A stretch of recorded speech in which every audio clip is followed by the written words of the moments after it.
The taller the storm, the larger hail that can occur within that storm. So 20,000 feet is not that overly impressive. If you're located in Hays County, your biggest concern is going to be rotation within this storm right now. We have seen weakening signatures of this rotation, but with storms as they have been developing throughout this evening, I have seen them pulsate a little bit. So we can see a weakening trend. They can very well reorganize and strengthen once again.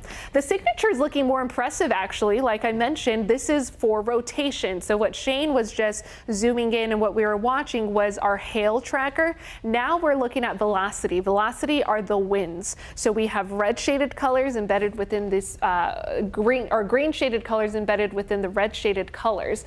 Buda, Kyle, you're likely just south of that rotation if the storm is moving to the northeast. Buda, take cover now. Make sure if you have any loved ones that they are informed that we have possible rotation on the ground, and no ground confirmation, but we have to make sure that we are taking all of the precautions throughout this evening. Also, wouldn't hurt if you're located in Austin or South Austin to be prepared for some possible rotation. This storm continues to trek to the northeast at about 35 miles an hour. Check out this storm just north of the area. This is something we want to watch out for Williamson County. As of right now, it's severe warned because of hail and gusty winds. Shane, can we see if there's any rotation within this storm right now? Steiner Ranch, it looks very unorganized, so it's not tight enough quite just yet, but it's something that definitely has the possibility of developing, and I'm sure we're watching it very closely with the National Weather Service to see if it does have to be severe warned. So this evening, if you're located within the path of these storms, the moral of the story, be prepared for possible rotation, very large damaging hail. If you have vehicles that are outside right now and you're just east of this line, east of Austin, you have a few moments to put your vehicles in the garage to make sure they are covered and anything that you don't want damaged to possibly be protected. Yep. Erica, so we just want to provide an update here. So in regards to that tornado warning that we have near the Wimberley area, we do have confirmation. Let me give some information right here. Okay. Pausing it right here. It was observed, it was located over Wimberley, moving north at 25 miles per hour. So we do have a confirmed tornado at this point based off the National Weather Service. Okay, so you hear that, folks. Just in, confirmed tornado on the ground in Hays County, just outside of the Wimberley area, but this storm is moving to the northeast. This is where we would have the rotation right now. So like I mentioned, Kyle, I think you are actually out of the warning. Buda, you're my next concern right now. So we have had ground confirmation that there was a tornado on the ground. We can't 100% confirm that it's still on the ground, but we can confirm that this cell has a history of producing a tornado right now. So please make sure you are in your safe space. Make sure if you're in your home or if you're not home to get inside of a building and make sure you're in the lowest level of the ground, away from any windows that could possibly shatter and cause some damage. As far as what's happening right now with that storm as it moves to the northeast, let's time it out for you and see who else could possibly be in the path of this tornado. Lakeway, 620, let's see. Oh yeah, 623. We're at 535 right now, so you have about an hour or so, just under an hour. If this storm does hold together, that it would be entering into your area. Circle C Ranch, you're much closer. You have about 25 minutes to prepare for this incoming system and this incoming storm as it continues to move to the northeast. Also, folks in the path of the storm, Oak Hill, 6:06 p.m., Barton Creek, Lost Creek. Again, this is not just a severe thunderstorm warning. This is a tornado warning with now officially a tornado on the ground. You need to take this seriously. If you're located in any of these cities that meteorologist Shane Hinton just popped up, this is the timing of when a possible tornado can reach your neighborhood right now. As it continues to push to the north and the northeast, overall the trajectory of that line is moving to the east itself. So what does that mean? I think it could be very well closer to the Austin area as well if it continues to push eastward overall with this dry line initiating the storms. So this evening, a very dangerous evening. We're under a moderate risk for strong to severe storms developing. We've been watching this threat for the last, I would say, week or so, and now it's finally unfolding at this time. We have not had a moderate risk to be issued for us here in Central Texas since 2015. That's how serious the situation is right now. And we have several warnings on tap. Severe thunderstorm warning out in northern parts of Travis County and southern parts of Williamson County. And then we have an active tornado on the ground that has been ground confirmed by the National Weather Service. And it continues to push to the northeast, and it's approaching Travis County at this time. Heavy rain ongoing right now. I don't think flooding is going to be a huge issue, but within the storm, you can have a quick 2-3 inches of rain. Let me mind you that areas are very, very dry right now. We're under an extreme drought for some places, so don't be alarmed if you have some quick ponding on the road. But I think flooding is going to be our minimal concern at this time, as these very isolated supercells are going to be our main concern. Shane, can we take a look at future track also, so we can show folks what we could possibly be dealing with within the next hour or two? Austin, we're starting to see some heavy rain, thunder, lightning just to the west of you. But here's a future cast. I wanted to time out the storms for you to see what the rest of the evening brings. As I take you out into the 6 o'clock hour in the next 30 minutes, that's when I-35, it's going to be pounding with the possibility of large hail. Again, rotation is something we can't rule out. Heavy rain, cloud to ground lightning. Make sure you know where you're going to be indoors at this time within the next 30 minutes if you're anywhere along I-35. Now, 7 o'clock hour, we're done just like that. The good news is that as quickly as these storms are moving in, they're going to move out just as quickly. And then I think by the 8-9 o'clock hour, our threat is winding down. The tornado watch technically has been issued until 10 p.m., but wouldn't be surprised if the majority of these storms are out of our area and we just don't have enough energy in the atmosphere to sustain any severe storms by possibly 8 or 9 p.m. But just to be safe, the watch has been issued until 10 p.m. right now. Right now, I think it's going to be our biggest threat, though. Not only because we have very populated areas along our central counties, but also we're in prime time. We have the most energy in our atmosphere that hasn't been tapped into right now. It's the 5 o'clock hour, so we have had a low-level jet throughout the entire day, just fueling the atmosphere. Not as much breaks in the cloud coverage, which is good news, because that would just create more instability in the atmosphere and create more dangerous storms. So we've had a decent amount of cloud coverage, but unfortunately still a decent amount of storms unfolding. That includes one tornado warning. This is the only tornado warning in place right now, but if you're located in Hays County, please take this seriously. The National Weather Service has confirmed that a tornado has been on the ground. I say has been because we can't 100% guarantee that it's still on the ground, but the signature is looking still pretty promising as it moves to the northeast. Buda, please take cover. If you have any loved ones in Buda, make sure you're sending them a text message. Make sure you're calling them at this time saying, hey, a tornado is likely on its way into your neighborhood. Erica, we now have a new tornado warning that does include the Austin area. Okay. Tornado warning, because of the same cell, has been extended into the Austin area. We're prepping for Austin that a possible tornado can be moving into your region. So please make sure you have any loved ones that you need to check in with, that they're taking this seriously. If you live in Austin, this warning has just been issued. If you're just turning on the TV right now because you received a weather alert, we're talking about a tornado warning now in place for Travis County in the Austin area.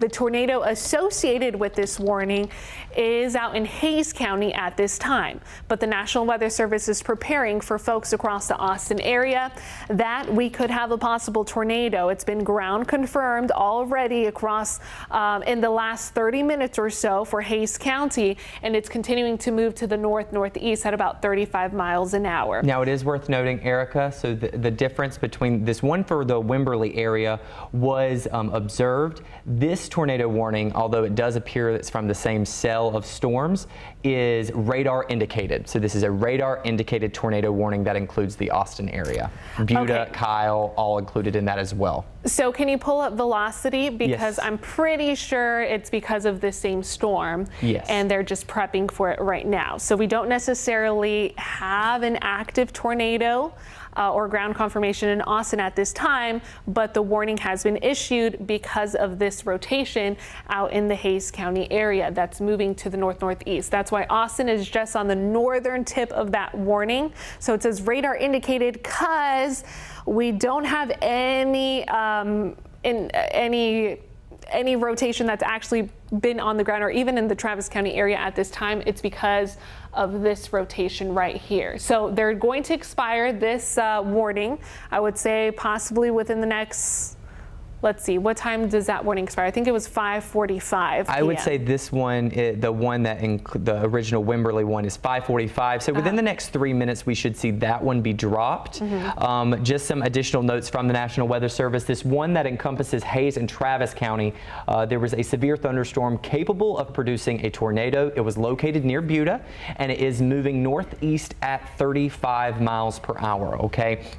So as we take a look once again on the velocity scope, just because this is probably one of our most useful resources when we are reporting these, because obviously we are here in the studio, so we have to go based off of the reports we're getting from the National Weather Service, what we're able to indicate here on radar, and also most importantly, what our viewers are seeing. So if you are able to safely record any video or photos, please make sure to submit them to us. You can do so on the KVUE app using the Near Me feature, but please, I must stress the importance of being able to do so safely. Our number one priority and concern is keeping you safe. Otherwise, we would not be on the air right now, people.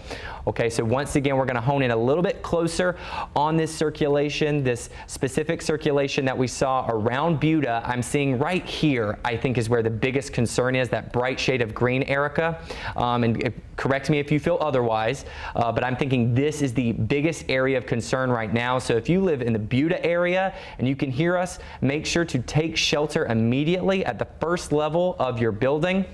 Make sure to go in a hallway, a bathroom, a laundry room, somewhere that does not have windows. You should turn the television up if you are watching our broadcast right now. Turn the volume up loud enough. We'll make sure to let you know when it's safe to get out of your safe space. But also, you should be on alert if you live in Shady Hollow. If you also live a little bit further north of that area, if you're living closer to, if you live in South Austin, if you live in Oak Hill, if you live in downtown Austin, or even out towards the airport, all of those areas fall within this tornado warning, so you need to be on alert. This once again runs until 6:15 and the current time is 5:44. So we're going to walk you through every step of the way over the next 30 minutes while this tornado warning is still in effect. Now, I am also seeing here, as of 1 minute ago, there was a report saying there was some good rotation just south of I-10 east of Seguin. The tornado warning will continue. Okay, and right on cue, it is 5:45, and the tornado warning that was in effect for Hayes County has been dropped. The reason for that is because the storm is moving to the northeast. So, Travis County, if you're tuning in right now and you live in Austin and you received an alert on your phone and you're wondering what's going on, now you have a little bit of time to figure out where you're going for your safe space. We need you in your safe space now because we see rotation right over the Buda area. So Buda, likely a tornado on the ground. We do have ground confirmation that this cell had a tornado and it continues to push to the north and the east. It's very hard to confirm it if it is still on the ground, but we're keeping close tabs with the National Weather Service, as meteorologist Shane Hinton's in the studio as well, watching that chat very, very closely. The big picture, we have a dry line. We have a very active severe weather day, and the dry line is initiating these storms to blossom in a line as it continues to move to the east. So the severe thunderstorm warning that's active right now includes Williamson County, the one we're watching as of right now because of a possible tornado that is still on the ground, but we already have a ground confirmed tornado is moving its way into Austin. Let's time it out for you. 6:08 Sunset Valley is when we can expect that. That's, let's see, within the next 25 minutes or so. Barton Creek, you're also in the path of this possible tornado. Actually, still has been ground confirmed, but possibly still on the ground. Here's a live feed right now as we do have crews on the ground as well tracking these storms, but they're out there as professionals making sure they're staying safe. Your job is to find your safe space and not to be outside. There are too many vehicles outside right now for a tornado warning that has been issued. So please call your loved ones. Please make sure they are weather aware and that they're getting to any type of building that has a very safe structure. Make sure they are on the lowest level of the ground and staying away from windows. That is what we recommend for a safe space as of right now. Here's another shot right now as we have crews on the ground. Again, they're continuing to track the stormy weather. It looks like they are possibly on the east side of these storms, or actually on the west side of the storms, because grounds are wet. So it looks like some storms are clearing out. If I can I do have my IFB on, if producers can let me know who we're watching whenever we have, the feed come up of our ground crew. Okay, so that was just on 35 in the Georgetown area right now. Thank you so much for that information. So that would most likely be that newer severe thunderstorm warning that if you've noticed on the screen that golden box just to the north of the tornado warning, that was also just recently issued. That's going to be in effect, I believe, until 6:45. That's a severe thunderstorm warning, and I believe that was the storm we were just showing on that live feed. Yes, and that one is warned mainly because of the hail issue and the damaging wind. So we have had reports of hail of up to 2-inch size in diameter, specifically around the New Braunfels area. Wouldn't be surprised if we have some decent hail that size as well. Now let's take a look at within the thunderstorm. This is kind of a cool little thing that our weather computers can do. We can look within the thunderstorm, and why is that so important? Well, we like to see how tall the storm is. The taller the storm, the taller the updraft is. The taller the updraft, that's where hail is created. And close to 30,000 feet within this storm. So that's a pretty good signature. I think we could maybe have at least 1-inch size hail possibly within this storm. And then the rotation would be on the backside of this storm. So let's check in with velocity right now. It looks like it's moving to the northeast. Buda, you still need to hunker down, but I think the rotation continues to move to the northeast. It's looking not as organized as what we saw before, but with this cell continuing to push to the northeast into Travis County.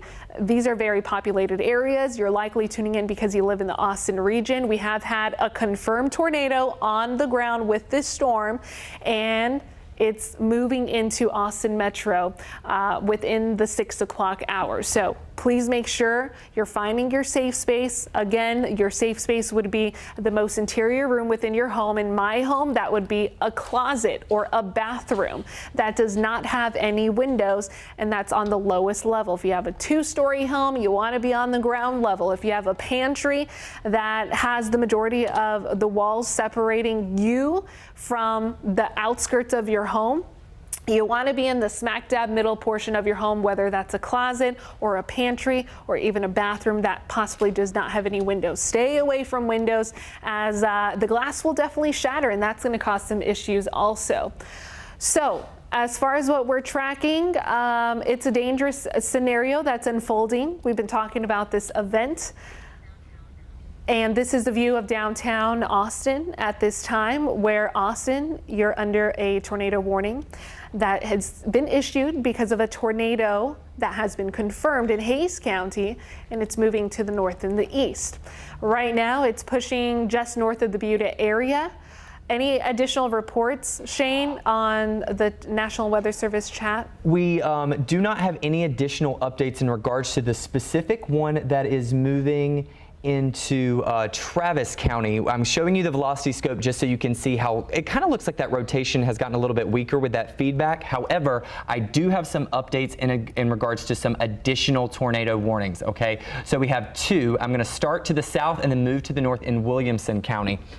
So first, let's take a look out down towards the south. You can see in areas such as Caldwell, Gonzales, and Guadalupe County, you can see a severe thunderstorm capable of producing a tornado was located near Kingsbury or 7 miles southwest of Luling. That is moving northeast at 40 miles per hour, okay? So I'm going to take a quick look at the velocity scope right now just to show you what we're working with. That one has a bit more of an inbound-outbound interaction. I'm going to hop up on the screen really quickly in order just to give you a more detailed look at what I'm talking about. Now after this, we're also going to take a look at that northern tornado warning that is affecting Williamson County.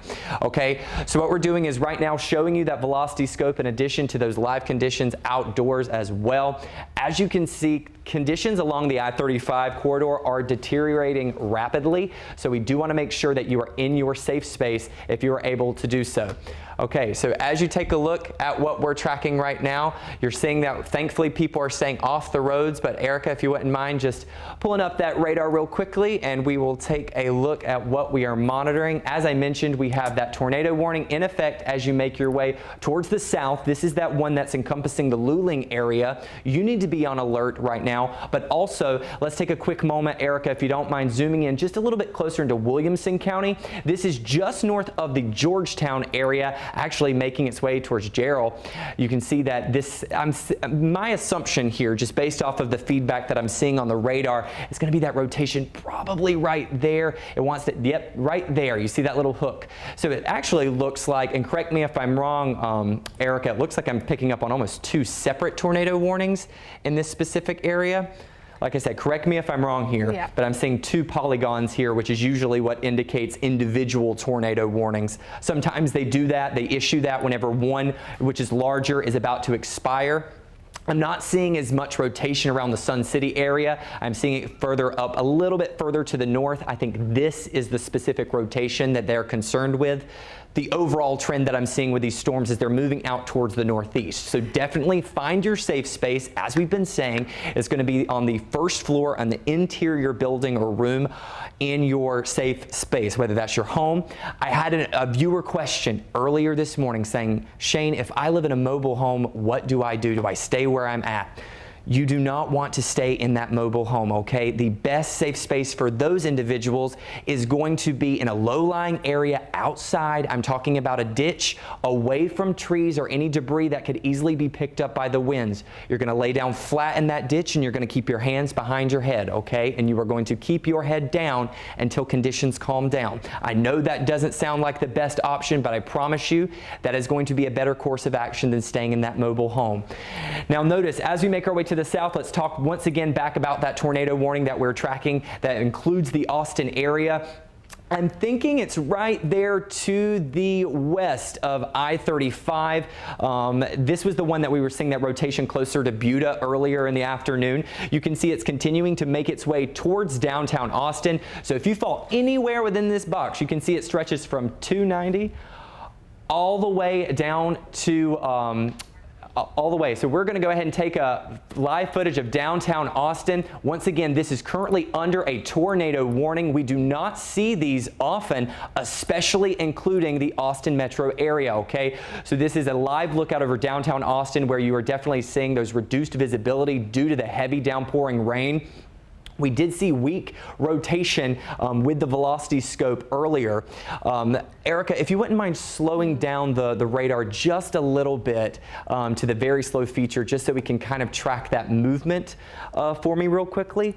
Obviously, if you are listening to this right now and you are within this area of warning, now we have 3 separate warnings. So honestly, if you are along the I-35 corridor at all, you should be in or right next to your safe space, because the way these storms have been going, they could be created into tornado warnings at any point.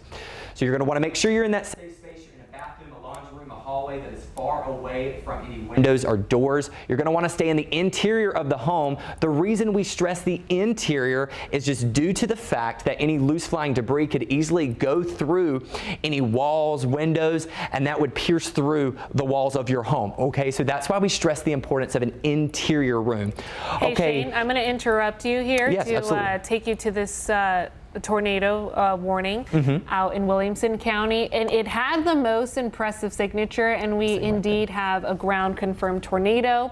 A very large and extremely dangerous tornado that was located near Sun City.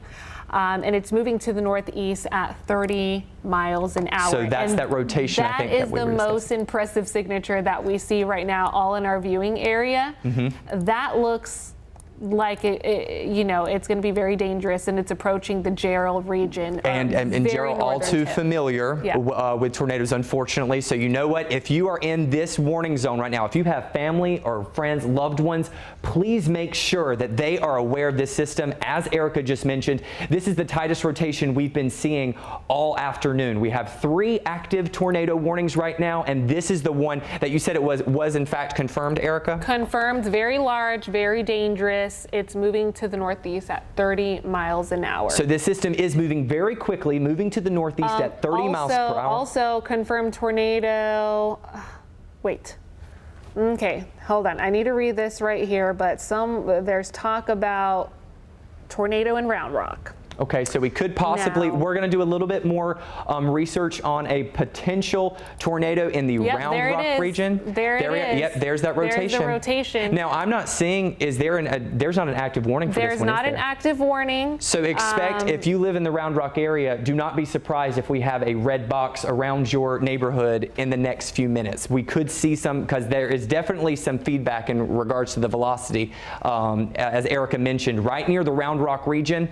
So if you live in the Wells Branch area, this is what's looking like that possible circulation. As we've been mentioning, the areas of red and green, these are our most useful tools in addition to the communication we have with the National Weather Service, because it indicates inbound and outbound winds. And where we see that kind of change, we are going to be seeing that possible rotation.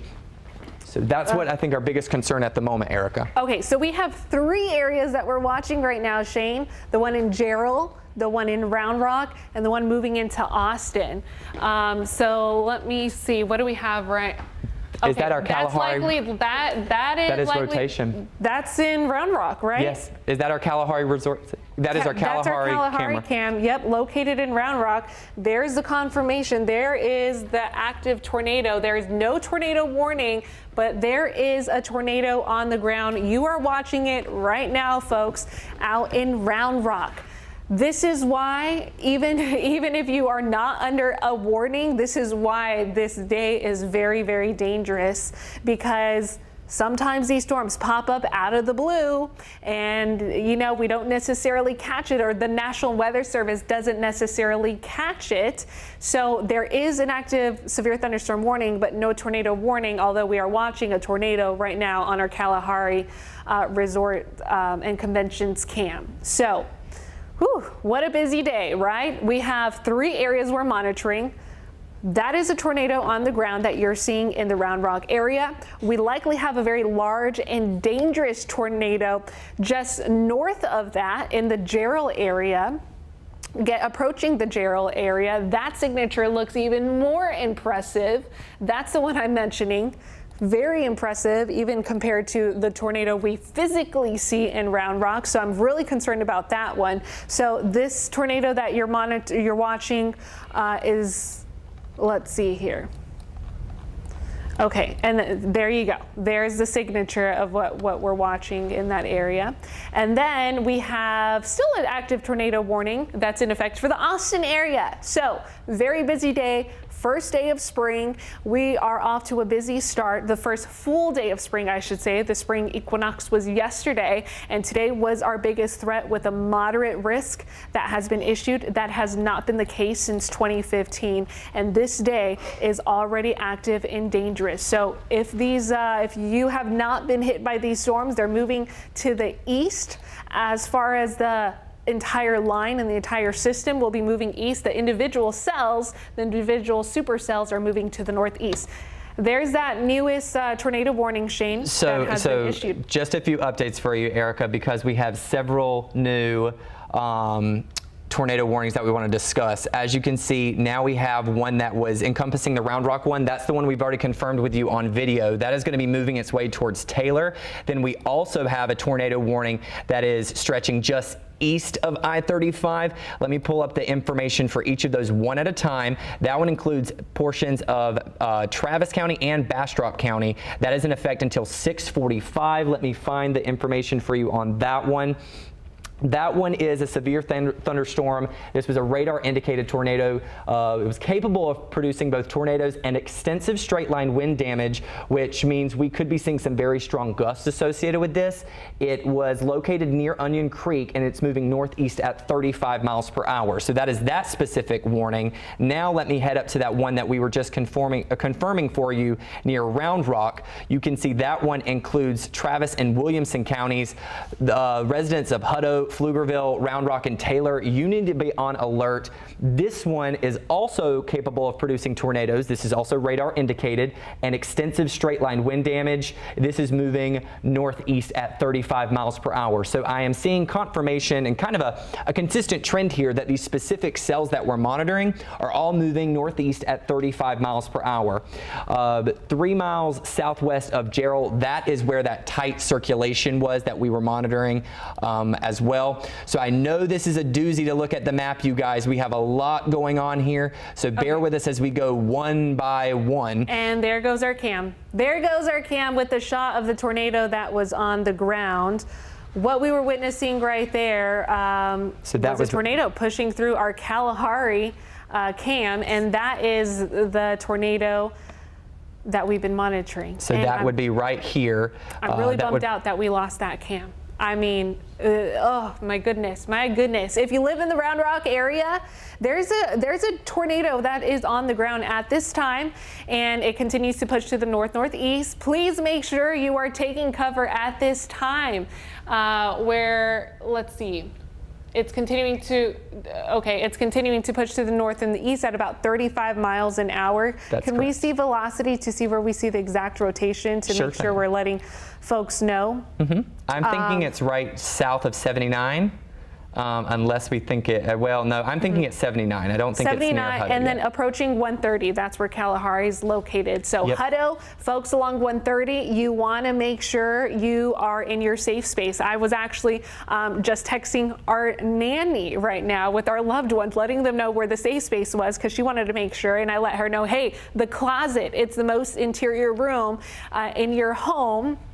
You want to make sure there's no windows. You want to make sure that you have the majority of the walls that you can separating you and the outskirts of your home. So that would be a pantry or a closet or a restroom. That's the most interior part of your home. Now included in this tornado warning, Taylor, it continues to push to the northeast. This is because of a confirmed tornado on the ground in the Round Rock area. It just tore apart our Kalahari Cam, so it's moving just past Kalahari right now, and it's continuing to push to the northeast. So if now it's worth noting that it is now moving northeast at 30 miles per hour. There has been confirmation that the funnel is well defined. Okay, so we are seeing a solid structure with this. Let's see, hail was also possible with this specific event. Another update for you, Travis County has been canceled from their tornado warning, okay? So just for those of you tuning in from all over, they said that one should be canceled soon. I'm still seeing the box showcased on our radar that it is still in effect, but we could see that dropped shortly. Let me run the velocity scope over there to see if we still have any additional concern. I'm still seeing just some slight feedback near the Austin area, so we're going to continue to discuss that one as well. But right now, I think our main concern is going to be as you make your way closer to the Round Rock area. Erica? Yeah, that Round Rock, okay. All right, so what we're seeing right now is our crews on the ground. In the Round Rock area, 18-wheeler has been torn apart. This is on I-35 and 45, but now that tornado has that, so that says it crossed I-35, but now it's moving east and it's approaching 130. So Kalahari is just south of 79, and it is in the middle kind of I-35 and also 130. And so it's moving northeast right now, and we have 18-wheelers that are, you know, torn apart right now because of this tornado, and it's creating some damage across central Texas. That is a ground confirmed tornado, which previously was not a warned system, or was not a warned storm. We didn't necessarily have a tornado warning. So just want to let you guys know that just because you are not under a tornado warning does not mean we may not have a tornado. Okay, looks like we have our Kalahari Cam up and running again. But previously, the tornado that pushed through Round Rock, it almost, you know, tore apart the camera, but we were able to put it back in focus right now, and that tornado continues to push to the north and the east. So that's the red shaded polygon that we're zooming in on right now. Folks that are in the path of that storm need to take cover. That includes Taylor, Granger. We have had a ground confirmed tornado push through the Round Rock area. It moved through I-35, where now 18-wheelers are on the ground, I guess you would say, and where it continues to bring in a lot of damage for Williamson County. Let's talk about Austin, or did you have something to say, yes, Shane? I just want to provide a few updates from the National Weather Service, in addition to some reports that we've received from our news director about Kalahari, how there was power out at Kalahari. I think a few light explosions were seen as well, most likely due to downed power lines. That is not confirmed, but that's our best assumption. We're also seeing some not confirmed storm spotter reports about 2 miles northeast of Pflugerville, saying there was a large tornado on the ground. We are going to continue to monitor that for you. You're taking a live look out at our Kalahari Resorts and Conventions web camera, where we are seeing some damage across that area. So once again, if you are in North Austin, extending all the way to Round Rock, even Georgetown, you're kind of sandwiched in between a couple of tornado warnings at the moment. You need to make sure that you are in your safe space right now. Turn the volume up to the highest level on your television. That way you are able to monitor all updates along with us. We'll make sure to keep you posted and let you know when you can leave out of your safe space. But right now, you are taking a look at that active tornado warning that stretches from Round Rock all the way past Taylor. I'm going to pull up the information on that one once again as well. It's in effect until 6:45. The time is currently 6:08. So we've got about at least 37 minutes together on this specific tornado warning. So what we're watching right now is damage at Kalahari Resort because a tornado just swept through, and that's damage. You know what, Shane? The scary part is today's Monday, and most of the folks are done with their spring break. Thank goodness. Spring break just passed, and Kalahari was packed with a lot of people.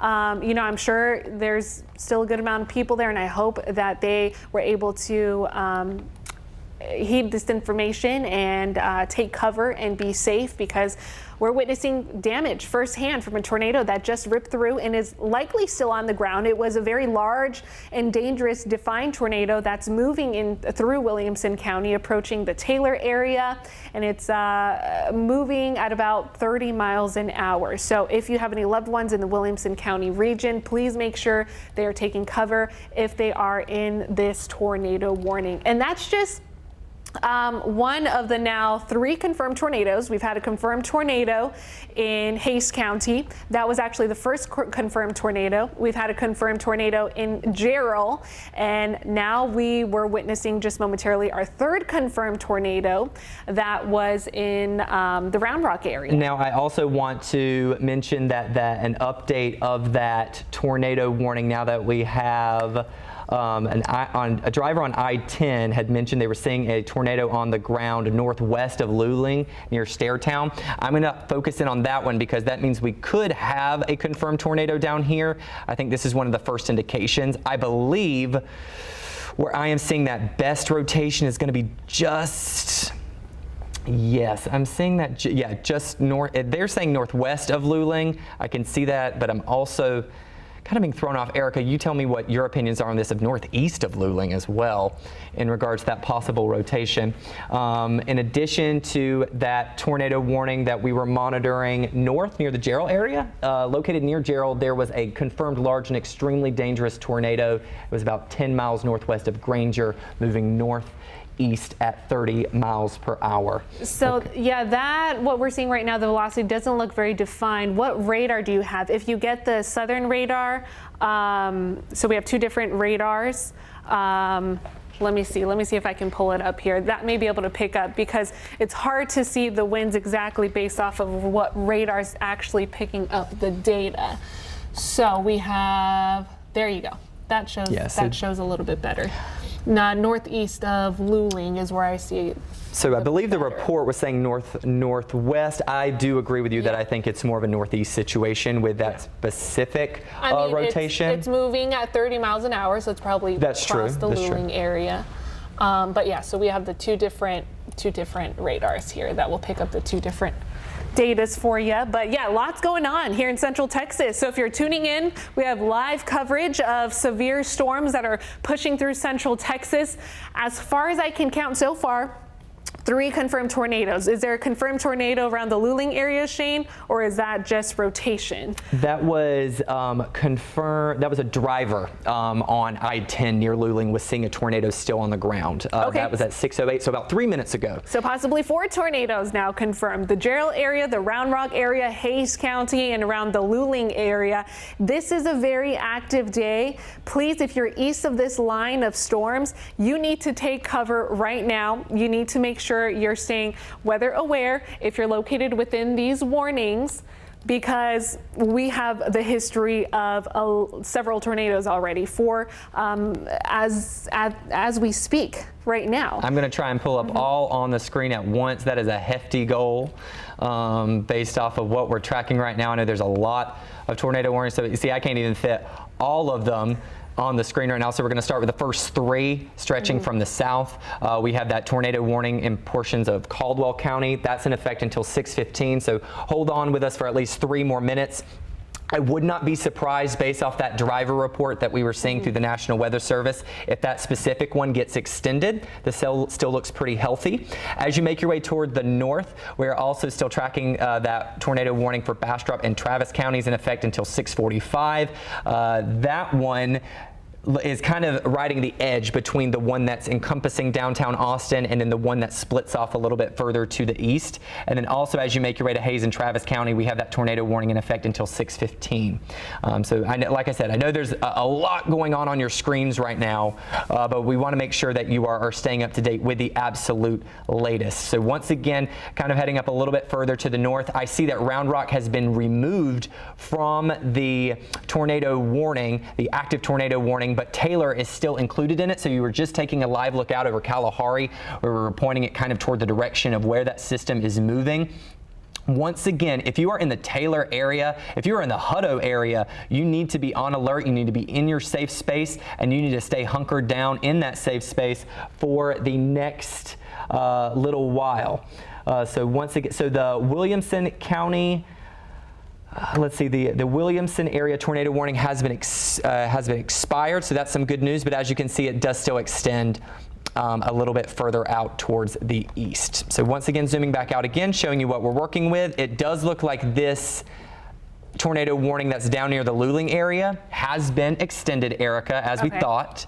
So let me pull up the new information on that. That's going to go into effect until 7 p.m. tonight. Okay, so this is the latest warning that's just been extended further to the northeast and now includes the Bastrop County area and now includes Fayette County also. Let's check in where the rotation is right now, Shane, so we can prep people and let them know how much time they actually have, because if you're located in this red polygon, your one single job is to take cover right now and go into your safe space.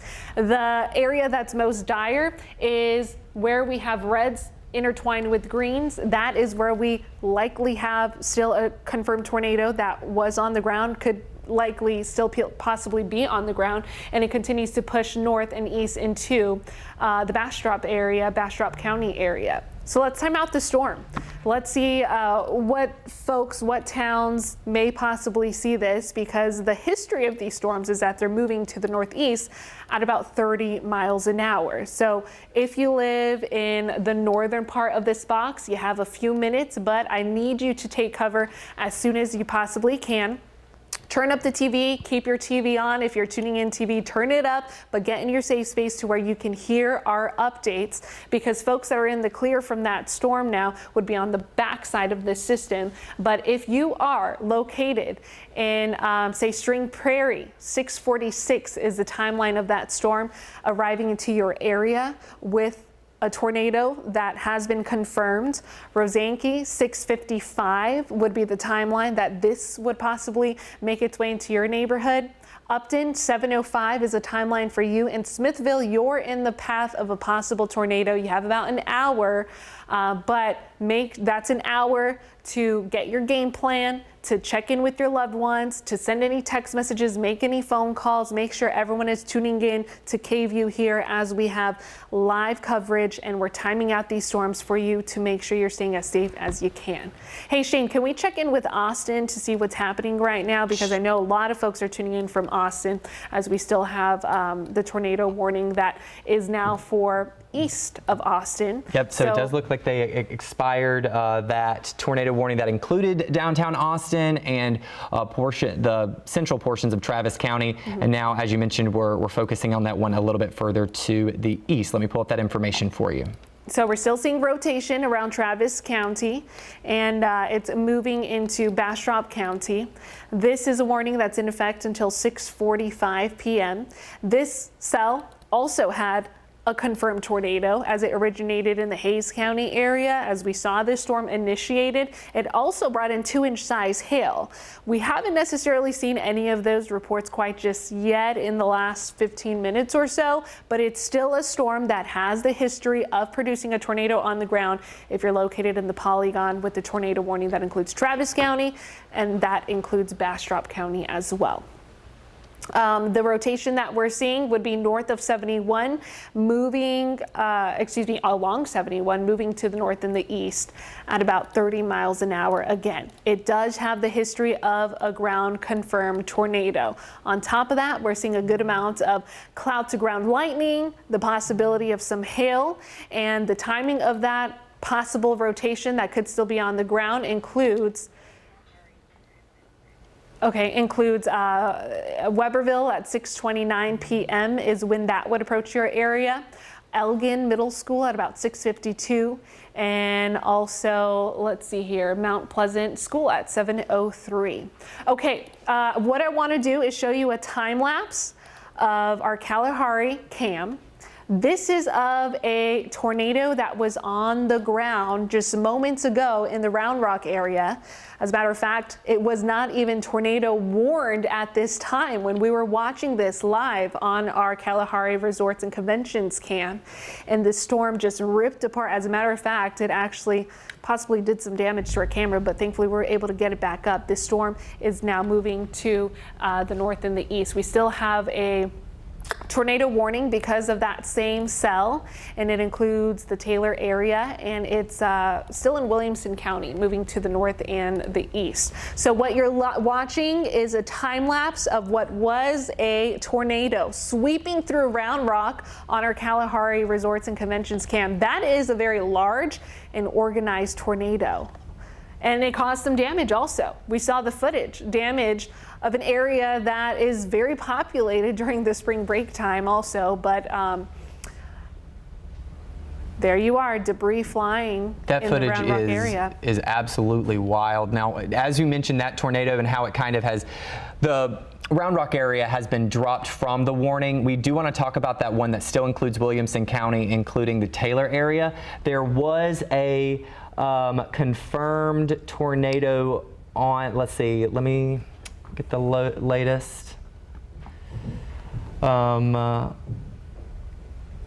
believe we have a severe thunderstorm capable. Sorry, you guys, I'm also making sure we're monitoring all the updates. Yes, reported tornado on the ground 5 miles west of Taylor.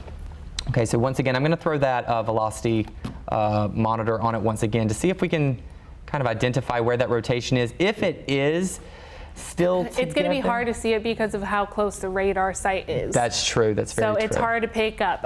Yeah, the closer the radar site, we're just not able to see it very well, and that's what makes it even more dangerous.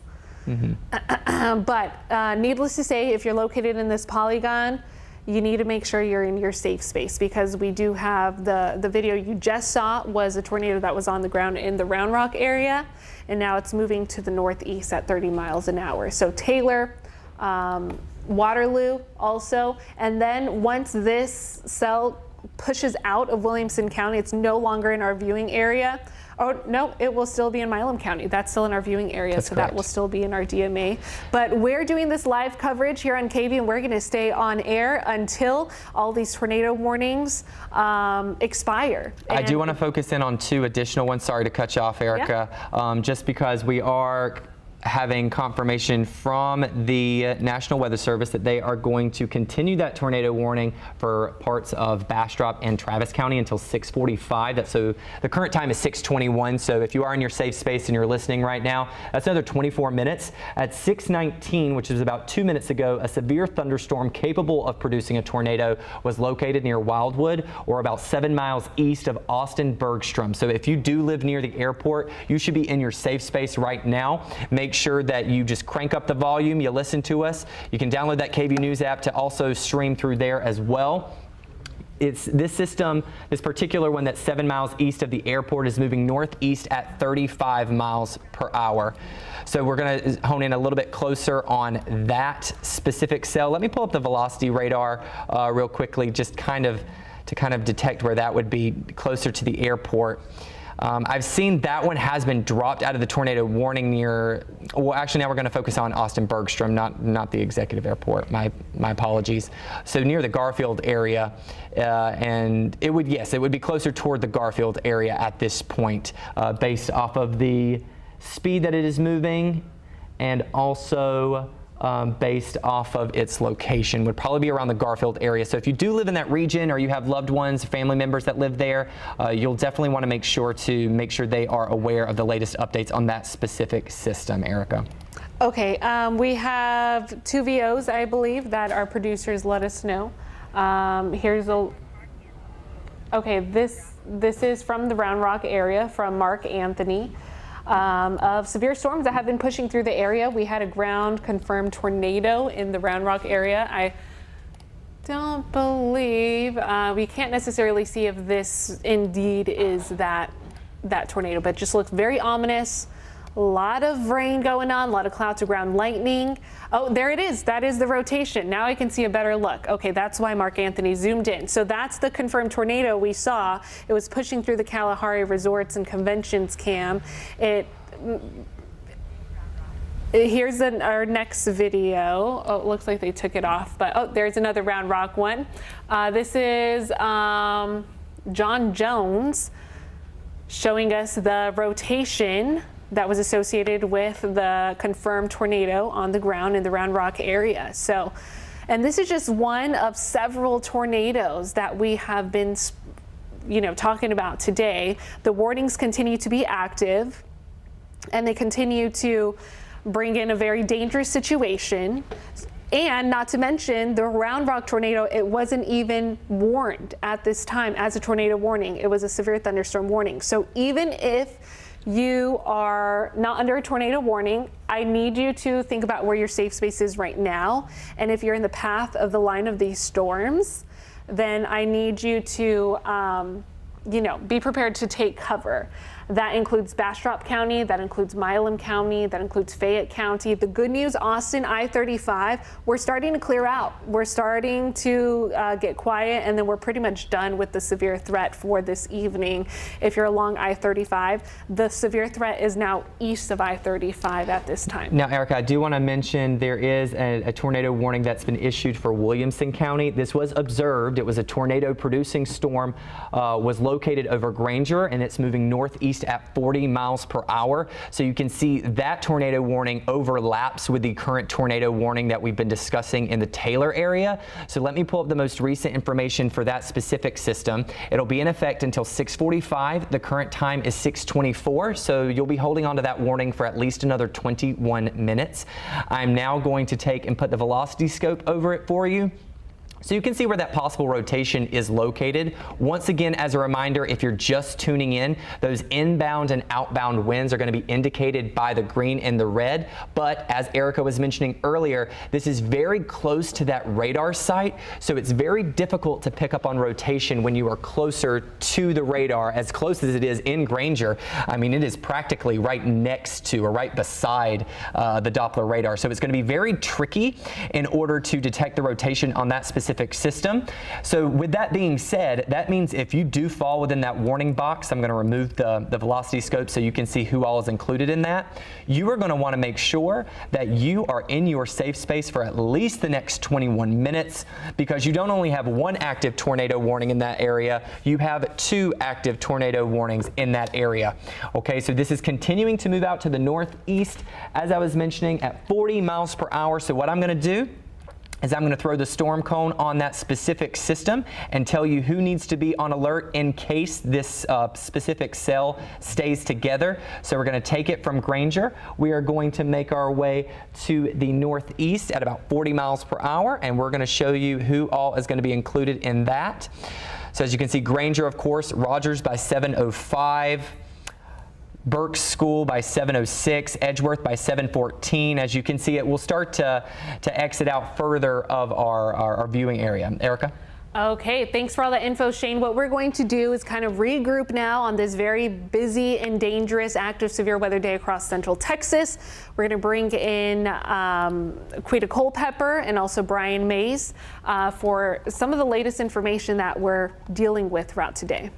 All right, thank you, Erica, and thank you very much, Shane, for keeping everyone weather aware during this very dangerous afternoon that we have been having here in Central Texas. Erica and Shane are still here. They're monitoring everything from the radar to the latest warnings and watches, and we'll bring that to you as we go throughout the hour here. But we're going to check in with a lot of people around Central Texas here. In fact, Tony Plahetsky is here with us now as well. And I don't know if we can get Tony on, but we do want to mention we've got teams around from Gerald to Round Rock. Of course, you've all seen the video now.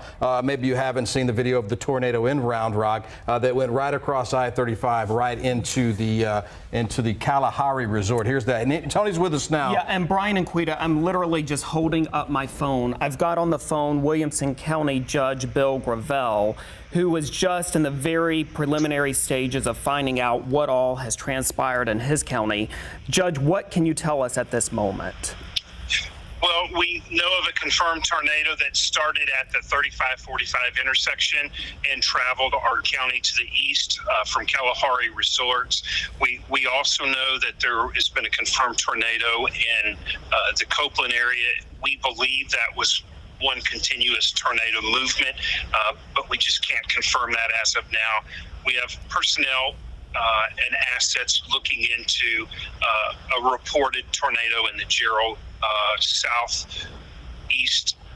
southwest of Gerald area as we're speaking. But just now as we're speaking, we've got all emergency management personnel doing what they need to. And I just simply would ask the public to allow our emergency professionals to do their job. And if you could give them space and stay out of their way, that would be helpful at this time. Judge, I don't want to keep you too long, but you were telling me that you believe that the tornado, at least one tornado, may have actually traveled from around Interstate 35 and State Highway 45 all the way to Copeland, based on, again, preliminary information that you have gotten. That's correct. It's hard to determine, though, was it on the ground continually, or was it, coming up and down? So that we obviously can't confirm because it's very early. Judge, I know we have, just based on what we're seeing from our own cameras, clearly damage that has been reported. Are you aware at this juncture of any injuries that have been reported? I'm not. And again, all of our emergency personnel are combing through the areas, and public safety and human life is our number one priority, protecting our people. And we're just now making those assessments and moving through. And I just ask the folks to allow us that opportunity to do our job. Clearly, we're in a time of emergency. All right, that's Williamson County Judge Bill Gravel. Judge, thanks so much. Please keep us posted as you learn more information. In fact, what you're seeing now on your screen is damage from Round Rock. Dominic Newland is there on the ground. You can see the overpass in the background there as we take a closer look at some of the damage. This appears to be a bank there near I-35. I guess that's Highway 45, right at that intersection the judge was speaking of, where this tornado that moved out to the east. We've now lost the shot, but you can see a lot of damage Quita left behind there in Round Rock. You can see that bank, part of that bank was literally just blown apart by the incredibly high winds that ripped through there. Trees uprooted. I know cars bounced around the parking lot. Plenty of damage there to see. And there's our own Dominique Newland there. She's gathering some information right now. I see a lot of people sort of just wandering around looking at the damage. Yeah, that's clearly in the Home Depot parking lot. It's just amazing to see the strength of the winds that blew through, literally uprooted that tree there. And this is in Round Rock, that bank just outside of the Home Depot there. This again, I believe, is at I-35. I'm trying to confirm that exact location so you know where it is. Still some people around there checking out the damage. We did speak to Williamson County Judge Bill Gravel, who said as of now he has not learned of any injuries, but significant damage you can see left behind because of that tornado. We're getting reports really throughout that part of Williamson County of at least 2 confirmed tornadoes this afternoon. We don't know the extent of the damage from everything that we've seen, but clearly this part of Round Rock saw significant damage. Look at the tree. I want you to see the tree right there in the parking lot that has been uprooted. Someone's truck there clearly moved as they attempted maybe to take shelter in that parking lot. This again is right off I-35. This is in Round Rock. The damage left behind from that tornado that touched down earlier today. And we have our own Hank Cavanero on the line right now. Again, just going to hold my microphone up to the phone so we can hear him. Hank, what are you seeing where you are? Yeah, so I'm at kind of near A.W. Grimes, Gaddis School Road, really close to that Home Depot you guys were just talking about. And the winds kind of came through our neighborhood, and lights went out at first, then noticed a lot of winds kind of going through our backyard, and then looked outside, saw one of our chairs kind of flying. Kayla, my wife, and I, and our dogs who got in our bathroom. Just kind of waited for things to quiet down a little bit. Since then, gone outside. We're pretty lucky that it's only our fence. There's a lot of neighbors whose houses have garage doors knocked in, roofs taken off. There was one woman who was in her bathroom, from what I can tell from talking to people. Her house is completely collapsed. There were a couple guys that went in. I'm calling 911 as they're crawling in to get her out. She is out. Police are here now talking with her, making sure she's okay. But street signs are down, fences, trees, I mean, you guys name it. The farther down our road we got, the more damage I saw, so. And you said that that house was completely collapsed. It's not completely collapsed, sorry. It's a little, its garage is completely gone. There's still like the exterior walls, but the roof doesn't look like a roof anymore. Most places it's just the shingles have kind of flown off, maybe a couple holes. The roof is completely gone. The garage is actually, it looks like 2 houses now that I'm looking at it more. Both garages knocked down. There's kind of like remnants of a house, but definitely not livable. Trash cans on top of cars, kind of the unfortunate things we see with situations like this. Hey, tell us again where exactly you are in Williamson County. Yeah, so this is Gaddis School Road, A.W. Grimes, really close to the Clay Matson Rec Center, actually across the street from that.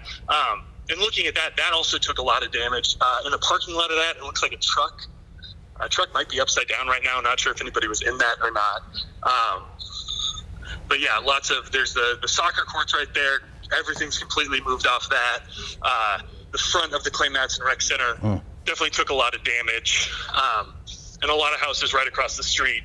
Garage doors bent in, like I said, roofs kind of removed. Hank, again, looks like We're taking. I just want to tell the viewers we're taking another look. This is in Round Rock. About an hour ago, that tornado that has now, of course, been confirmed. This is from our Kalahari Cam. Of course, the Kalahari is the big resort right there on 79, on the south side of Highway 79, across from the Del Diamond. And you can see in the distance how large this tornado is. Of course, the assessment will be done after the fact as to EF1 through EF5. But we do know, confirming by the visual that you see on your screen, the tornado was massive in size. Now, let's carry the video through as Tony Pileski is joining us now as well. I want you to watch through the end of the video. You can see it literally hits directly into our camera on top of the Kalahari Resort, Tony. And you have had a chance now to speak with the sheriff there in Williamson County? Yeah, a bit of good news out of Williamson County. As of about 6:20, the sheriff of Williamson County, Mike Gleason, says that authorities have received no reports of significant injuries at this time. That is certainly good news. However, he does say that they continue to get reports of very extensive and widespread property damage. I also want to say that emergency officials in Williamson County have set up a county-wide command post at the Del Diamond, which is, of course, on US 79, just east of Round Rock, Brian. And again, another view of that same tornado that we saw in Williamson County. We believe originated somewhere near the I-35, Highway 45 toll road interchange there, and then moved to the east. That's, of course, right down Highway 79. We saw the Home Depot, the Bank of America there that was significantly damaged. I don't know if we still have that shot from Dominique in Round Rock, but you could see a lot of the damage left behind from this tornado. Now, you're seeing what it looked like from our camera up high. Now, we're going to take a look at some of the damage. This is a live picture coming up from the Home Depot and the Bank of America. Actually, this is the Kalahari parking lot. You can see some cars have been moved around. We had actually on camera, we had been looking at it through our cameras over at the Kalahari Resort, and you could see that the winds were so high it had actually stripped bark off of trees. It was quite a sight to behold. I'm trying to remember the last time a tornado came through Round Rock. It was many years ago. Of this nature, I can't remember. I've lived there since 2004, and I can't recall something of this nature. Now, you can see the cars. That's the Kalahari live picture now from the resort there off Highway 79. We do know that the tornado was right there in that it appeared to take a direct hit from the tornado from the camera that we have there. But we do have some more information coming in, so we're going to continue to update you as we learn more information. Again, some of those watches and warnings are still in effect. Erica and Shane are here to take an eye on that, keep an eye on that. But this, again, our live picture from Dominic Newland out in Round Rock. We do have the police chief now from Round Rock, Chief Alan Banks. Tony Pileski is here now with the chief. Tony? Chief, I know that you are in a crisis at this point, but can you just tell us very quickly what has unfolded in your city this evening?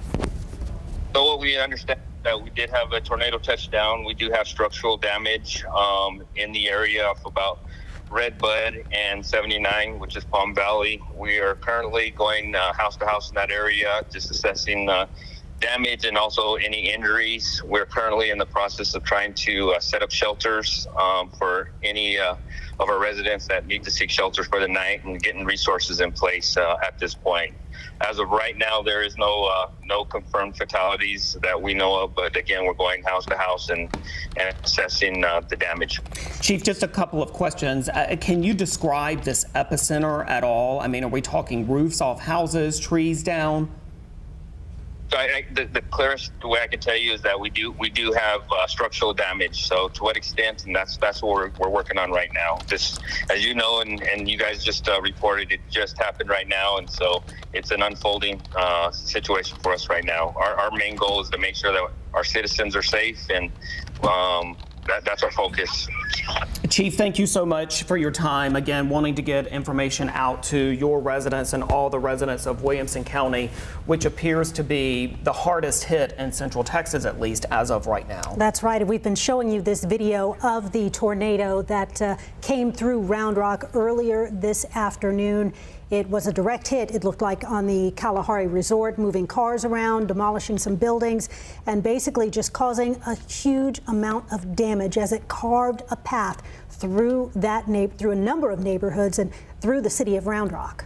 What an ominous sight. Look at that. Just from a neighborhood in Round Rock, you can see the funnel cloud in the distance there. Again, this, we believe, was one extended period of time for this tornado that touched down originally around I-35 and 45, that exchanged there in Round Rock, and then moved to the east, almost right down Highway 79. You know, there's a Home Depot we showed you earlier with the Bank of America. They're just in the western part of the parking lot. Here's another view of that same tornado, a huge tornado. Again, we don't know the damage caused yet, because they're assessing that as we are on the air here live. But let's talk more about what we're seeing, Quita, and you can tell that a lot of damage. Look at the trees in the foreground. The winds just immense from that tornado that hit, again, in Williamson County. This happened about an hour ago. And again, Quita, this is the damage left behind at that Bank of America just off I-35. That's right. And you can see the damage is extensive.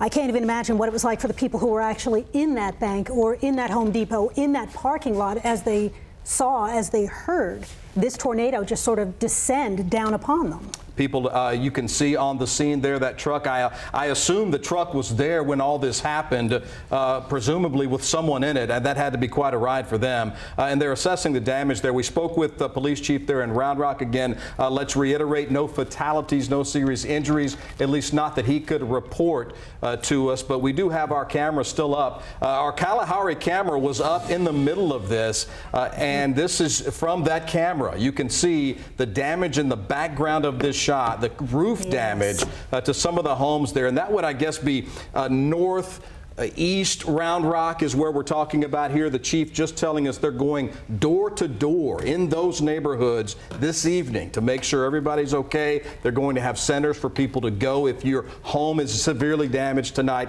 And again, Quita, this is the tornado that we've been talking about. That's right. And our Hank Cavanero spoke with us a little bit ago here on the air. He and his wife and their dog, they were actually, I believe, in the bathtub when this roared through. He's actually out in his neighborhood right now, just seeing the damage, trying to help people who were affected by the damage. He was telling us one of his neighbors, actually, they had to be helped out of their homes. They had to crawl out of their home because the damage was just that extensive. And again, this video from about an hour and 10 minutes ago in Round Rock, on the east side of Round Rock. You're looking through our Kalahari Cam. I've never seen anything like this. We've got these cameras all over central Texas. And look at this tornado as it approaches right toward the resort. Now, we don't have any reports yet. We've got a reporter on the way there, if not there already, at the Kalahari Resort to give us an update on any damage. We've seen some of the cars in the parking lot sustain a little bit of damage. Nothing massive, at least from what we could tell, but some pretty good dings and dents. And watch as that tornado moves over the camera. It'll block the camera and knock it straight pointed down the pole it sits on. Again, this is on top of the resort there in Round Rock. That resort opened about 2 years ago, and now they're obviously dealing with something they never expected. Oh my goodness. We're back at in Round Rock looking at this. This is at the bank and the Home Depot off of 35 and 45, I believe. This is right there, right at that Home Depot. Wow. That is a new shot. We haven't seen the shots frozen, but you can tell from the still they're trying to flip this car over that has been upended there in Round Rock. This is again east of I-35 near the 45 interchange. That's where the tornado initially touched down.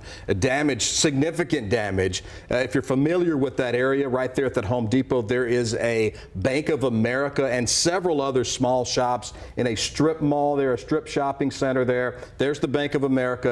You can see there's a lot of people there to assist, but a lot of damage left behind. We've seen trees completely uprooted in this area. A lot of damage on the ground there. You can see limbs are down, but people are still there trying to help. I don't know if Scott, I think Scott Guest is there. Scott, if you can hear me.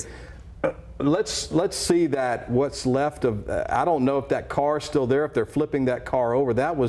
I think they gave up on trying to flip the car over. It's just too heavy. Just want to, I know there's a lot of damage that we're continuing to monitor, but I do want to go ahead and make people aware of a couple of more active tornado warnings, just because we do still have some more confirmed tornadoes on the ground.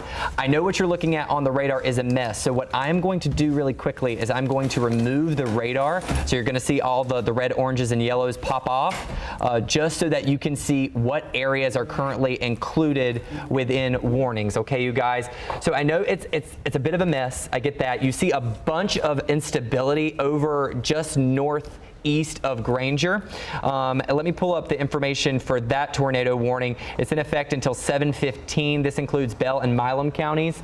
Now, I want to go through the National Weather Service chat just to make you aware of what we're hearing in regards to confirmed tornadoes that were near Elgin. So that was moving, let's see, northeast at 30 miles per hour at last check. It was confirmed a large and extremely dangerous tornado. Actually, let me kind of pull up. This was the specific tornado warning with the radar on top of it that we were concerned about. Now, I was seeing some rotation if the wall is currently active. I was seeing some rotation as we make our way closer to Elgin, as I said. So right around here was where I was seeing most of the rotation a little bit earlier. I'm going to hop on over here. This was also where we were seeing a lot of that activity in regards to lightning. So if you're hearing rumbles of thunder, I promise you're not alone. A vast majority of this specific area is also tracking that as well. Now keep in mind, this is very close to the radar. In fact, I do believe the National Weather Service mentioned one of the radars in the area in Central Texas has been knocked down. I think any possible rotation could possibly be around this neighborhood. Once again, you can see the tornado warning box pushing out to the northeast. The general trend that we've been noticing with this specific line of storms. Where we're seeing those inbound and outbound winds, that rotation between the two, that's where we're going to be focusing in on in regards to the center of this system, and then taking from there who needs to be on alert as we make our way to the northeast. So you can see this is the radar loop, the past few, I think this is an hour loop that we're looking at. Yes, an hour loop. As we zoom out a little bit further, you will see that we are still tracking several tornado warnings. In fact, I see 1, 2, 3, 4 active at the moment. I do believe the ones to the north are now, yes, extending out of the viewing area, but making their way towards Waco. So if you have any loved ones or family members that live in that area, make sure that they are staying weather aware. Make sure that they are tuning into their weather radio, their televised stations. Share this information with them on social media as well. We're going to continue to cover all of these tornado warnings as we make our way throughout the next several hours. Now, it's worth noting, Erica, you chime in if you see this as well. Notice that this line of storms developing behind the tornado warnings as well. I believe the high resolution forecast models were picking up on this potential earlier in the day, that we could have some of these storms start to bubble up behind the initial line of strong storms. Now, it is worth noting that while it's possible for additional warnings to be issued behind the current ones we're tracking, they are less likely just due to the fact that the atmosphere is being worked over with all of this instability, okay? So the rain, whenever it goes down, it's actually stabilizing the atmosphere, or at least trying to. So that doesn't mean that ones can't be issued. It just means it's going to be more difficult for the areas behind the warnings to get issued. So there's that future cast. As you can see, it lines up pretty well. The expectation is for this to continue pushing out towards the east as that cold front that we're tracking continues to move in. Now, that means that areas out towards the coastal plains need to be on alert as we make our way throughout the next several hours. Futurecast showing by around 9 o'clock, we could be seeing significant improvement in regards to the I-35 and Hill Country area. But then notice that it kind of starts to stutter a bit, almost pausing as it makes its way out towards the east. That means our eastern communities are going to want to be on alert as we make our way into the later evening hours and maybe even into the early evening. Let's take a look at those active tornado warnings you can see in effect for Bastrop and Fayette County until Shane, 7 o'clock. The current time is... Sorry about that. Oh, it has been dropped? No, it's not. No, that's not what I'm interrupting for. I'm interrupting because reports coming in from the National Weather Service is that a tornado is likely on the ground right now in the southeast side of Elgin. Okay, so I believe that's the one we were discussing a little while ago. This is the specific one. So what's important to note is that the location of this specific one shows you that it still has a lot of ground that it can cover if they have the tornado warning box continuing to extend out to the northeast. So that means if you are around the area area. If you're, I mean, even though Lexington, for example, you're just outside the tornado warning box, you are going to want to make sure you are on alert. Rockdale, Thorndale, let me step out of the way really quickly just so you can see some of those areas. If you live in a neighborhood that's around Phoenix High School, we're talking 1 minute till it arrives on your doorsteps. As you make your way to Lawrence School or neighborhoods or communities around there by 7:15, and by 7:40, we're talking a little under an hour from now, this specific system could be near Tanglewood. Now, it is worth noting, we are not saying that this specific tornadic cell would hold together for over an hour, but the storm itself could be making your way, and any remnants from it could continue to move through the area. It's also worth noting that I know that a lot of viewers probably want to know, well, what's the strength of this tornado? We are not going to know the strength of any of these tornadoes until the National Weather Service is able to conduct an actual storm report, which will most likely be tomorrow. Erica? What we do have is confirmed information from the National Weather Service that this was a confirmed large and extremely dangerous tornado that was located near Elgin. So that's moving to the northeast at 35 miles an hour. So right now, if you're located in this polygon, Elgin is almost on the backside of that rotation. But, you know, if you're in the path of this tornado, you really need to take cover. They are very rural areas, but we still have, you know, a good amount of population, especially folks in mobile homes, which we have talked about mobile homes and how dangerous they are. You need to make sure you have your game plan now, because this has been a confirmed large and extremely dangerous tornado on the ground near Elgin. It's moving to the northeast at 35 miles an hour. That's right. And we, as she just mentioned from the National Weather Service, basically the way we're going to be describing these specific tornadoes, at least for this evening, is going to be based off of size, based off of observation. Okay, so they are going to conduct storm reports tomorrow as soon as conditions are safe enough for them to do so. And that will allow us to have a better idea of what the strength is in regards to the enhanced Fujita scale, or the EF scale. When we talk about, was it an EF1, EF2. Now keep in mind, this area is all under that level 4 or moderate risk for severe storms this evening, and EF2 or greater was kind of in the ballpark for what the National Weather Service was forecasting for today. But we should have additional information tomorrow, the day after, just depending on when they can get out there. So once again, 1, 2, 3, 4 active tornado warnings at the current time. You can see some of them are starting to lift to the north of our viewing area. Just on the edge of Milam County is that one just to the west of Cameron. We are also monitoring the one that's including Bastrop County, and then also as you make your way a little bit further, almost into portions of Williamson County as well. So you can see right just to the east of Bastrop, we are looking at this specific cell. Do you mind, there we go, looking at the velocity of it really quickly. Do we know if this one specifically, Erica, is confirmed? This one, no reports of it being confirmed quite just yet. I do want to toss over to some viewer video that we have right now. We have a lot of content. Oh, it's not ready yet, but it's coming. But we have a lot of content coming in from the damage that these tornadoes have caused, because they've already moved through our most populated areas, and now they're starting to move east of, you know, where we have the majority of our viewers that live along I-35. Erica, can we zoom in on this specific tornado warning, the central tornado warning right here? In between the Elgin line? one? Yes. So okay. Once again, we're starting to see that rotation even better, I think, right now.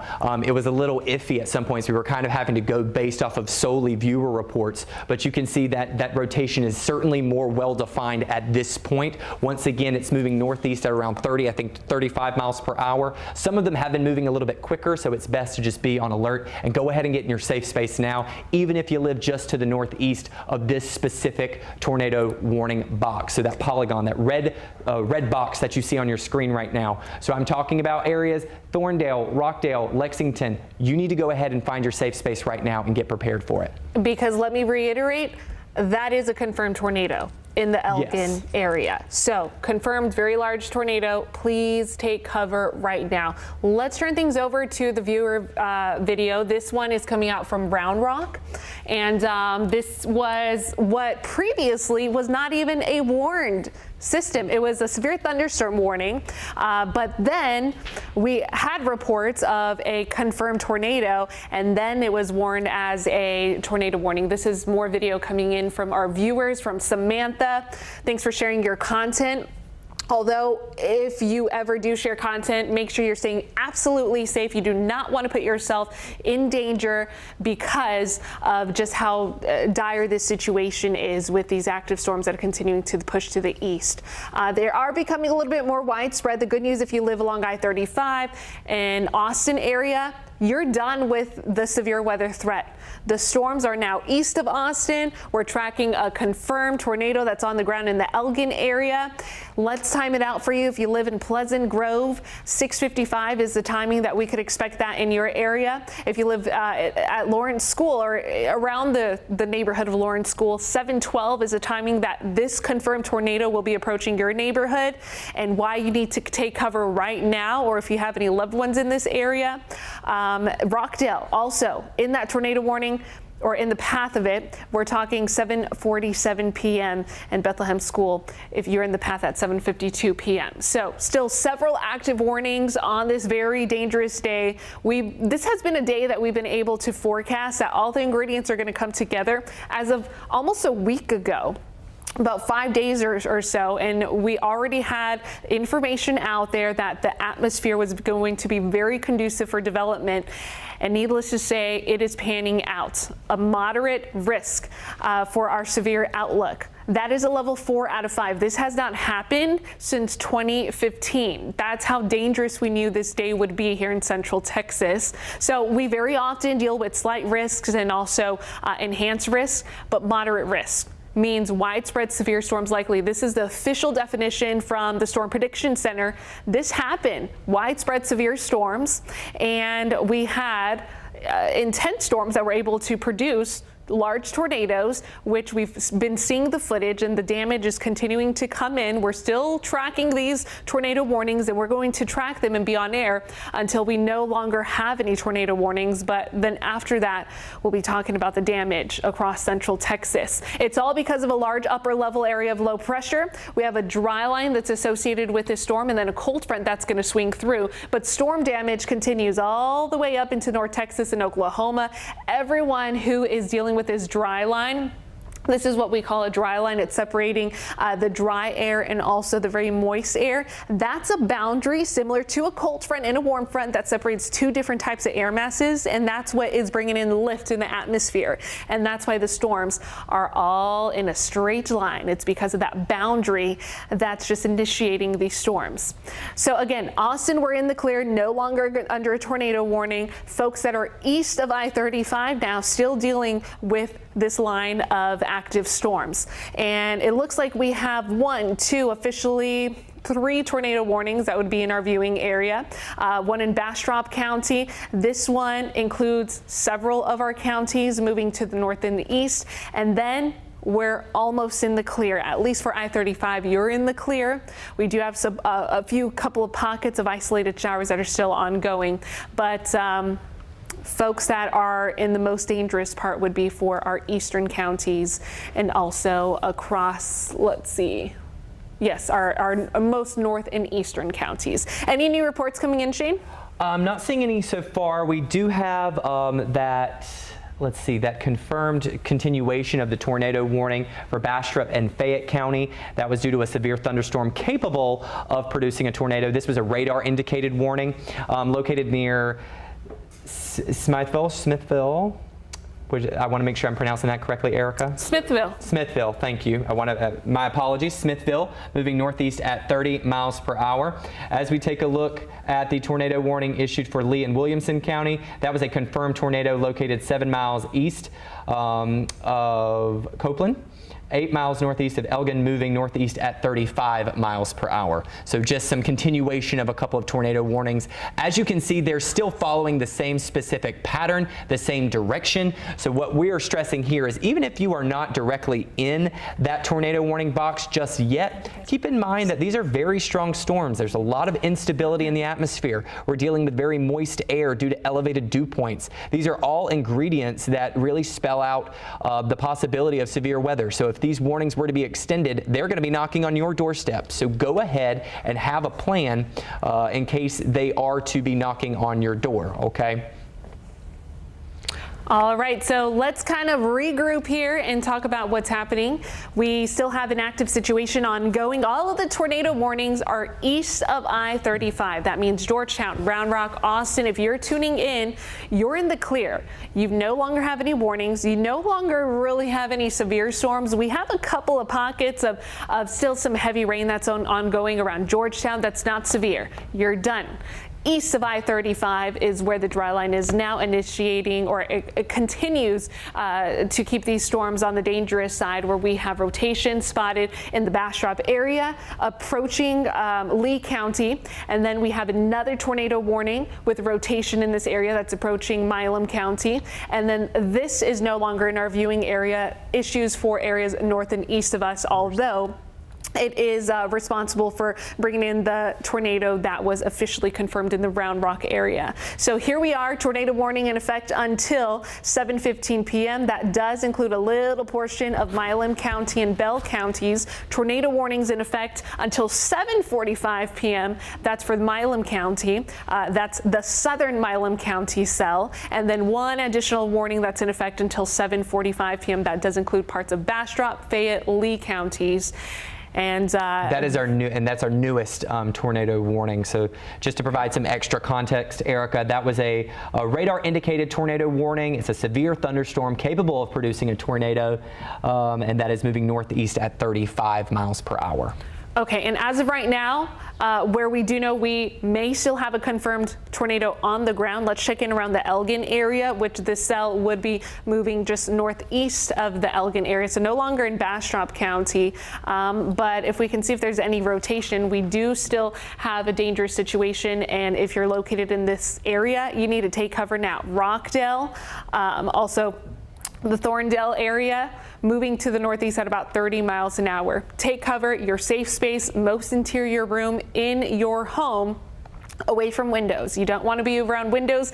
Why? Windows shatter. What's going to shatter it? The debris from the tornado. That's going to shatter the windows, and that could be very dangerous, if not deadly, to you.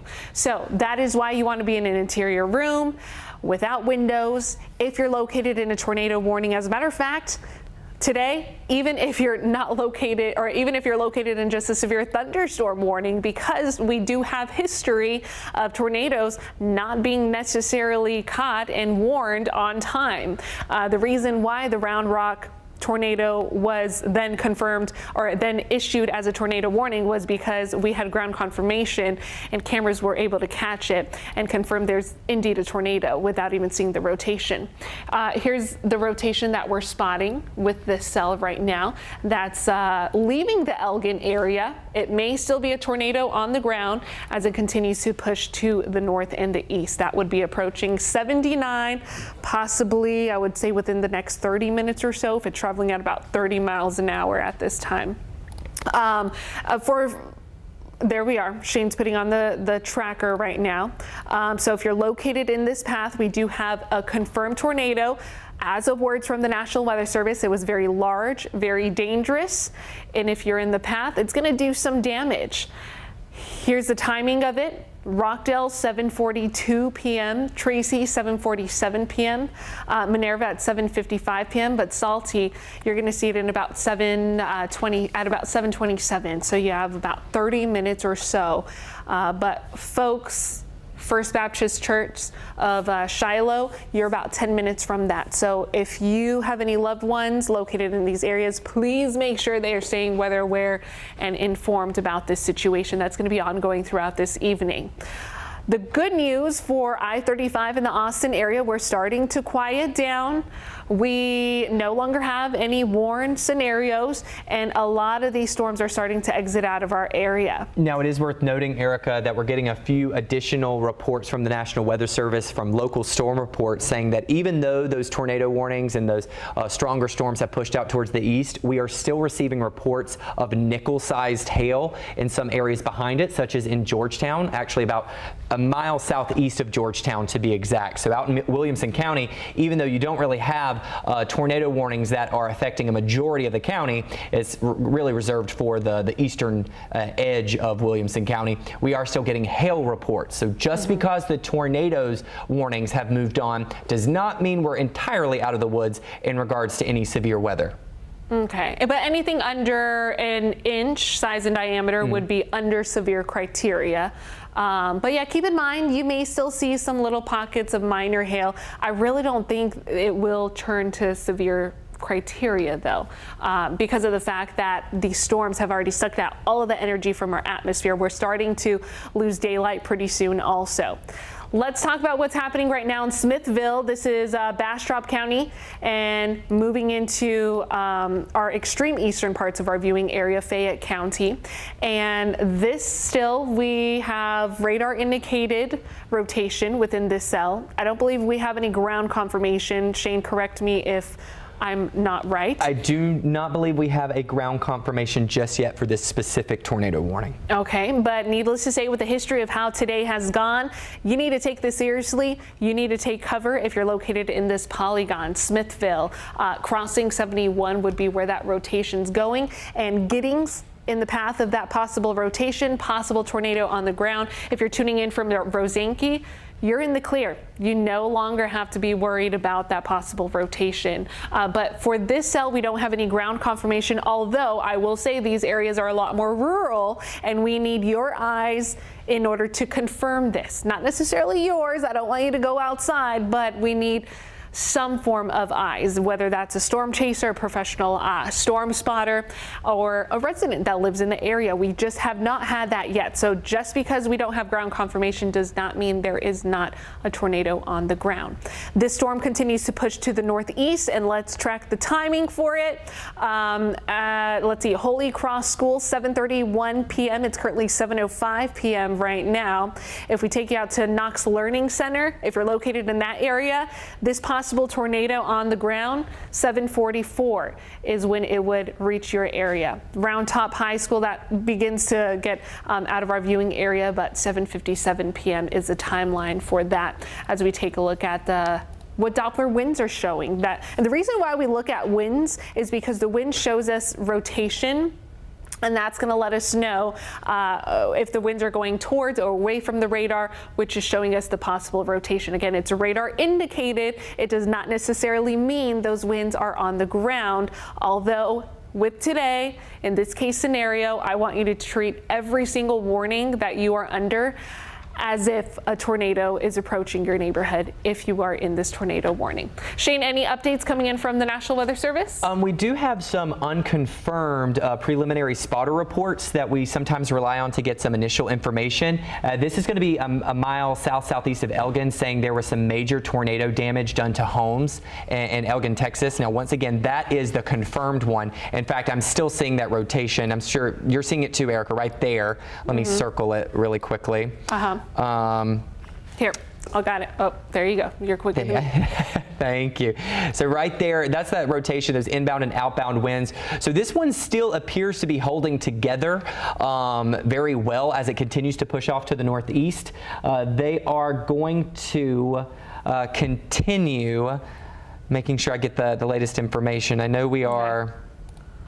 Let me erase that circle. And I'm going to remind viewers, this rotation that Shane is pointing out here, that's from a confirmed tornado on the ground. It's actually the same cell that had a confirmed tornado that pushed close to the airport, the ABIA area. It's been holding together. It's a pretty strong one. And from the exact words from the National Weather Service, they mentioned it was a large and dangerous tornado on the ground, confirmed around the Elgin area, confirmed around the airport, still holding together as it continues to move to the northeast into Milam County. And then once it pushes through Milam County, that no longer will be in our DMA. But as long as these warnings are in effect in our viewing area, we're going to be on top of them. We're going to be here live on air, making sure we're keeping you guys safe, making sure you are staying informed as these storms push to the north and the east. What was that information, Shane? Did you have any? So now we have just a report that just came in a couple of seconds ago saying there was images of a tornado still on the ground just west of Lexington. Okay. All right, well, there you have it, folks. That's the same storm that we were pointing out right here where this rotation is. Still confirmed a tornado on the ground. This would be our most dangerous situation, I would say, right now that we have in the viewing area. In terms of what we say with what we see with Doppler winds and what we've seen with possible rotation, Confirmed reports in Lexington, here's Lexington, close to the Lexington area. Confirmed reports in the Elgin area. So if you're in this polygon, please make sure you're taking cover right now, as we do have a confirmed large and dangerous tornado.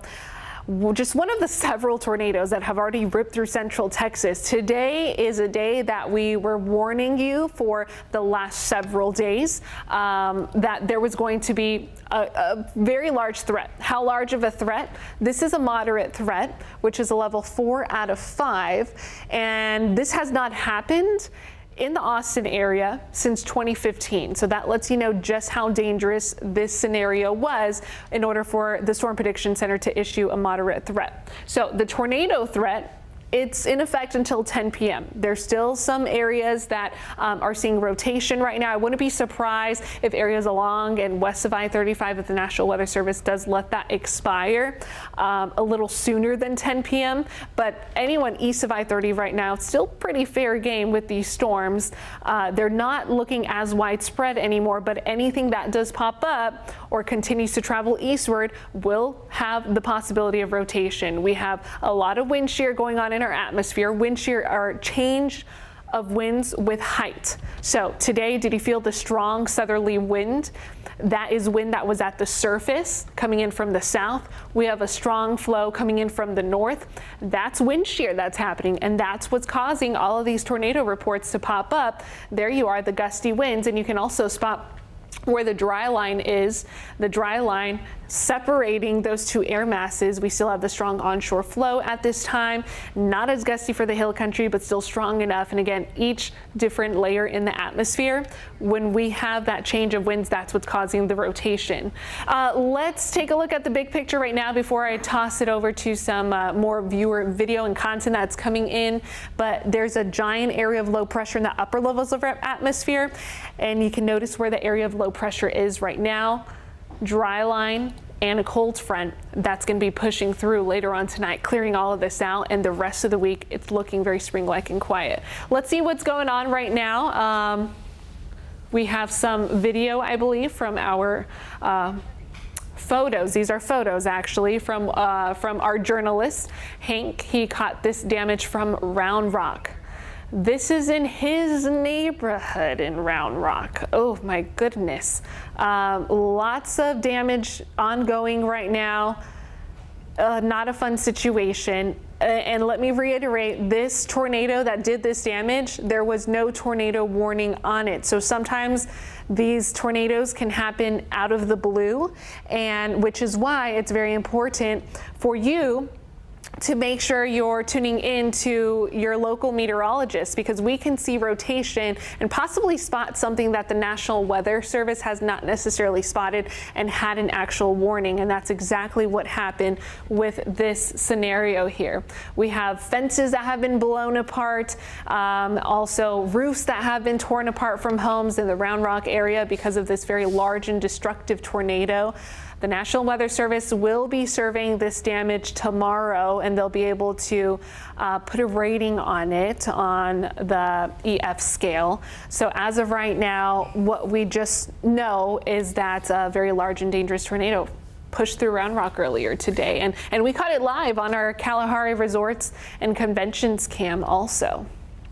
Erica, if you don't mind, I'm just going to jump in very quickly. Just looking at these pictures and the video that Hank sent out, you could see that quite a few power lines had actually fallen off. That's true. No, actually, Quita, I can confirm here in the National Weather Service that a local storm report mentioned about a mile southeast of Elgin, US 290 has been blocked off near Elgin city limits due to those downed power lines that you were just mentioning. Okay, I don't know if my mic is out. You're now taking a live, or not a live look, but some of the footage earlier from Round Rock. from Robert from Round Rock. Thank you so much for sending this in. We help tell the weather story with the help of our viewers. Honestly, you help us take this kind of footage and tell the weather story effectively. Continue to do so throughout the rest of this evening if you are able to safely get photos and video. Your safety is our #1 priority. So thank you so much, Robert, for submitting that footage into us. It really helps us to monitor these storms as we continue to progress through the evening. But right now we're taking a live look out at the radar. You can still see we are tracking several active tornado warnings for you. I also want to make note of a new active severe thunderstorm warning that is going to be approaching and affecting Caldwell County. This is a severe thunderstorm warning that will be issued until, let's get the latest information, until 8 o'clock this evening. So let me zoom in quickly on this just because I am seeing an interesting signature on it. I'm going to take a quick look at the velocity. Not seeing much rotation, but then again, it is also very close to the radar located near New Braunfels, so it might be a little difficult. There is no rotation indicated just yet, so right now it's just a severe thunderstorm warning.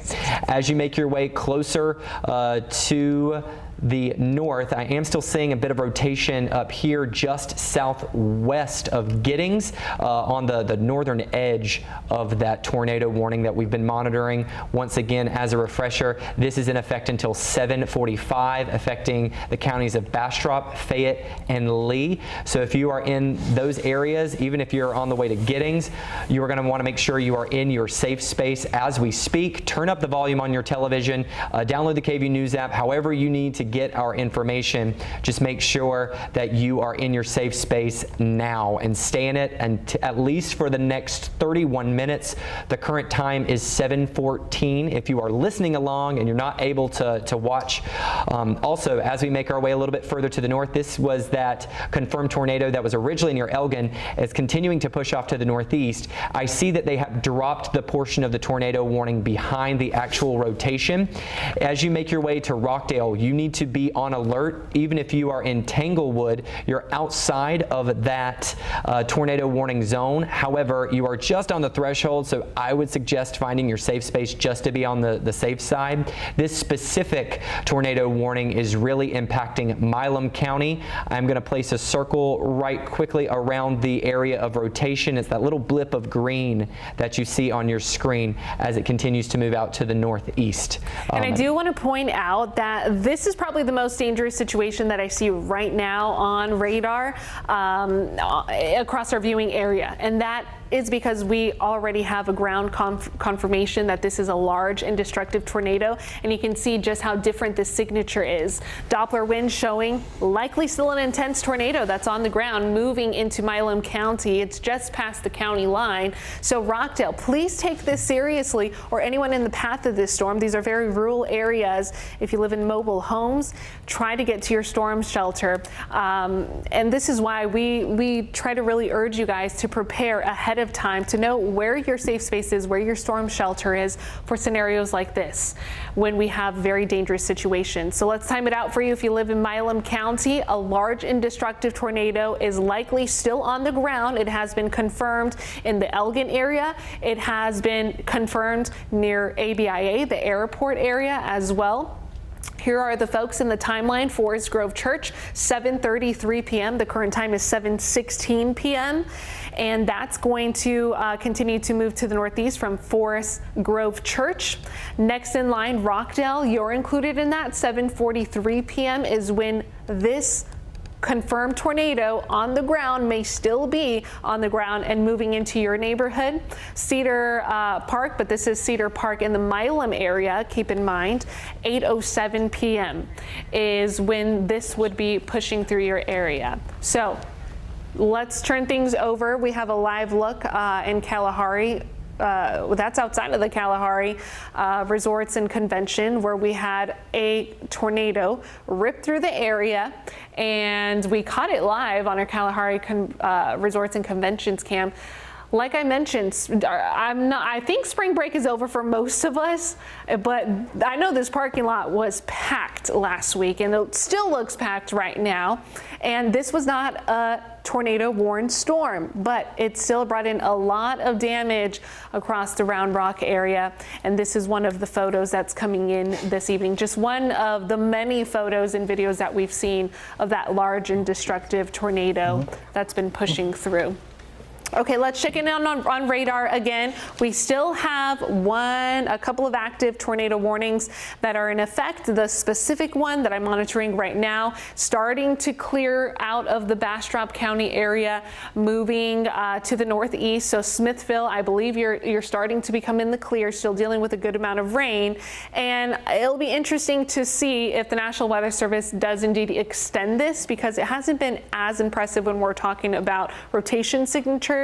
That may be why they haven't yet extended it further to the north and the east. But folks that are in this flashing polygon, you need to take cover. If you see your name on this list here, that includes Giddings. 7:44 p.m. is when this storm will be moving into your area. Sweet Home High School, also you're in the path of this storm as it continues to push to the northeast. But Smithville, you're in the clear from the rotation. I know you're still technically in the tornado warning, but the rotation has moved just to the north and the east of you.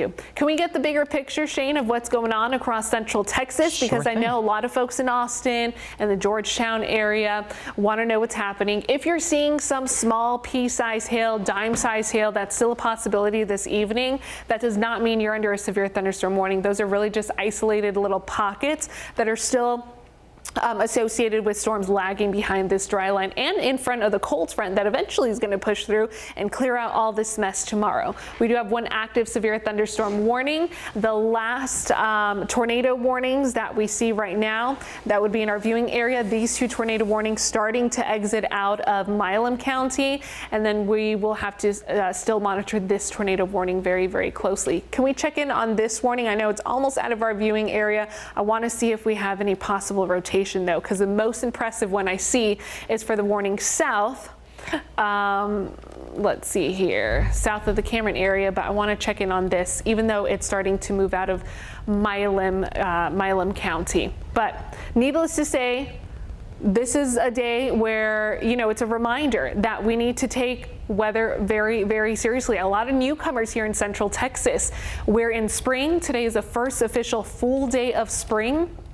And spring means severe weather in Central Texas. And when we talk severe weather, we take it very, very seriously because of situations like this. So that's why we have meteorologists working 24/7 around the clock. And we're going to stay on air until these warnings expire and make sure that everyone is safe. So tornado warning furthest to the north. It's almost out of our viewing area. Well, I guess technically is out of our viewing area, 7:30 p.m. So we no longer have to worry about this one. This one's still clipping Milam County. That's in effect until 8 p.m. And this is one that does have a confirmed tornado likely still on the ground, has a history of producing a very large and dangerous tornado that was confirmed by spotters in Elgin and at the airport earlier this evening. And then another tornado warning in Milam County now that's clearing out of the Bastrop County area, where Smithville is no longer located in that warning. Oh, excuse me, that's this warning right here. Smithville is located. The rotation is just north and east of the Smithville area. Busy day indeed, right? We'll make sure to keep you guys updated here throughout this evening, and we're going to continue to track these storms and keep you guys safe. Shane Hinton is in the studio. He's monitoring very closely information with the National Weather Service. We have a specific chat that we keep tabs and have the latest reports. You guys can give us your storm reports also. Make sure you can send them our way in the KVUE Facebook page or Twitter also. We like to get any type of information. Storm reports only occur because of information that we get from you. Now, Erica, just want to jump in here real quickly. I want to make a note of the National Weather Service discussing some of the storms still located and populated around the I-35 corridor, especially around Georgetown. If you take a closer look, you can see that there is still maybe some reports of hail. The National Weather Service wanted to let us know that there are still some storms that are going to continue to form around the I-35 corridor. The severe threat and the tornado threat is still present, they said, because the dry line is still located west of our area. Now, we've been mentioning dry line all afternoon and all morning. The reason we've been discussing this is that dry line is a boundary between moist and dry air. And on the side, the eastbound side of the dry line that has more moisture, that is where the fuel for some of these storms are present. So that is going to be all these areas that you see out towards the east, okay? As we make our way out towards the east, we can see that we are still tracking those several tornado warnings. As you make your way towards the south, we are tracking that severe thunderstorm warning, where there's currently not any rotation, but we are going to potentially see some stronger storms that are moving in toward the Luling area. Now, Erica has helped to put the hail tracker in. I'm going to step out of the way real quickly, and you can see that we are tracking some hail for some of those areas, about ½ an inch in diameter in that area. Okay, so whenever we have severe thunderstorm warnings, we can, our biggest threat is going to be hail and damaging winds. So we don't necessarily see rotation with this system at this time, but, and the hail doesn't look overly impressive. We do likely have a decent amount of cloud to ground lightning within this thunderstorm, but this storm does have the history of producing some good size hail, although right now it's about ½ inch size or so. So that's going to be something we have to watch as we move to the north and the east. So one active severe thunderstorm warning, a couple of hail signatures with the other tornado warnings also moving into Lee County. Giddings, that's headed your way. Not overly impressive. Again, hail is not what you need to be concerned for if you live in Milam or Lee counties. It's the rotation that you're going to have to worry about as we track these storms. Now, Erica, I know a few people might have been wondering on that radar loop that you were just showing, why did the storms kind of disappear halfway through? That's because I was reading in the chat with the National Weather Service how the radar near Granger had gone down. So they're going to have to repair that before we can get feedback from there. So right now we're really operating from the radar, I believe, down in New Braunfels is where we're pulling in all of our information right now. So once again, we have those several active tornado warnings. If you are out towards the east, you need to be in your safe spot right now. If you're not there, get there ASAP, please. Turn the volume up on your television. Get in that bathtub. Take a mattress or a blanket with you if you can. Put it over your head and stay there until we tell you it is safe. We are going to write out these tornado warnings with you as long as it takes. That's what we're here for. We want to keep you safe. The current time is 7:25. We have some active tornado warnings, I believe, until at least 7:45. If I'm not wrong there, they could possibly be extended. Let's not disregard that. Notice that this line of storms extends all the way into northern Texas. In fact, closer to the Dallas area. Earlier this afternoon, we saw an active tornado warning. Not sure. I believe that was a confirmed tornado. I believe we'll have to fact check that one for you. But we really want to hone in on all the activity that we're tracking a little bit closer here in central Texas. Now, we mentioned that the dry line, or that real big factor for some of those storms, is still to the west of us, and that is why areas along and east of I-35 are still under that tornado watch. It's worth noting that there are some differences. The hill country has been dropped from their tornado watch. We think that severe threat is going to be on the lower end. That was really going to be the story that we've been tracking for the past several days. In fact, I think we've all been expecting it to be less of a weather story for the hill country. That was really hoping they could get some rain. Now, the current winds and gusts, the areas you see shaded in purple, those are going to be some of your stronger winds. Notice they're coming in from the south. The reason why that is bad news is because that is helping to trudge in moisture from the Gulf of Mexico, and that moisture, as we've been mentioning, is really providing fuel, a lot of the fuel for these storms. You need fuel, and then you need a lifting mechanism, okay? And that dry line and then that cold front that's going to be sweeping through later is more than enough lift. Here are your future dew points where you see those lines merging. That is the dry line that we're discussing. If we pull it here, you can see it's going to continue to shift a little bit further out towards the east before that cold front eventually picks up with it and then swings through the area. So that's why whenever we discuss dry lines, we don't always put them on our next Weather Maker graphics because they can sometimes be a little confusing when you see them. But that's why it's playing an active role in the severe weather we are currently experiencing. Okay, so right now, several tornado warnings still in effect. Erica, if we could zoom in one by one quickly just to get a status update on each of these. We're going to start to the north. north. This one's just for the northern portion of Milam County. It's going to eventually be exiting our viewing area, so we might not be providing as many updates on that one over the coming minutes. But as you can take a look, this was the tornado warning with the confirmed tornado that was near Elgin earlier. I'm still seeing that rotation. I'm still seeing that feedback, Erica. How about you? I still see it right now, too. Yeah, just north of Lexington. This thing is sticking together very well. Unfortunately, we don't like to say that, but it certainly is an impressive system in the fact that it has been able to cover this much ground. I believe Erica has some additional information. Yeah, the latest signature, if you just saw that, I'm backing it up to 726, and then it weakened. So I do see a little bit of a weakening trend, but I'm kind of backing up to show you how strong it was. That was whenever that tornado warning extended a lot further to the south. As we mentioned, this was a confirmed tornado that's on the ground. I would not be surprised if we still are getting reports, if we do get any reports. If you have loved ones in that area, if you're hearing anything from them, please by all means reach out to us. Let us know through the KVUE News app. If you're out in that area or around that area and are able to safely, and I do stress that word, safely, get video or photos, please send them our way. We would love for you to help us tell the weather story and be able to let your friends, families, and neighbors know what we are tracking. As you make your way a little bit closer to Giddings, is that the hail tracker that's on there, or is that the feedback that we're getting? That's Doppler winds around the Giddings area, and it looks pretty impressive, the gray shaded color.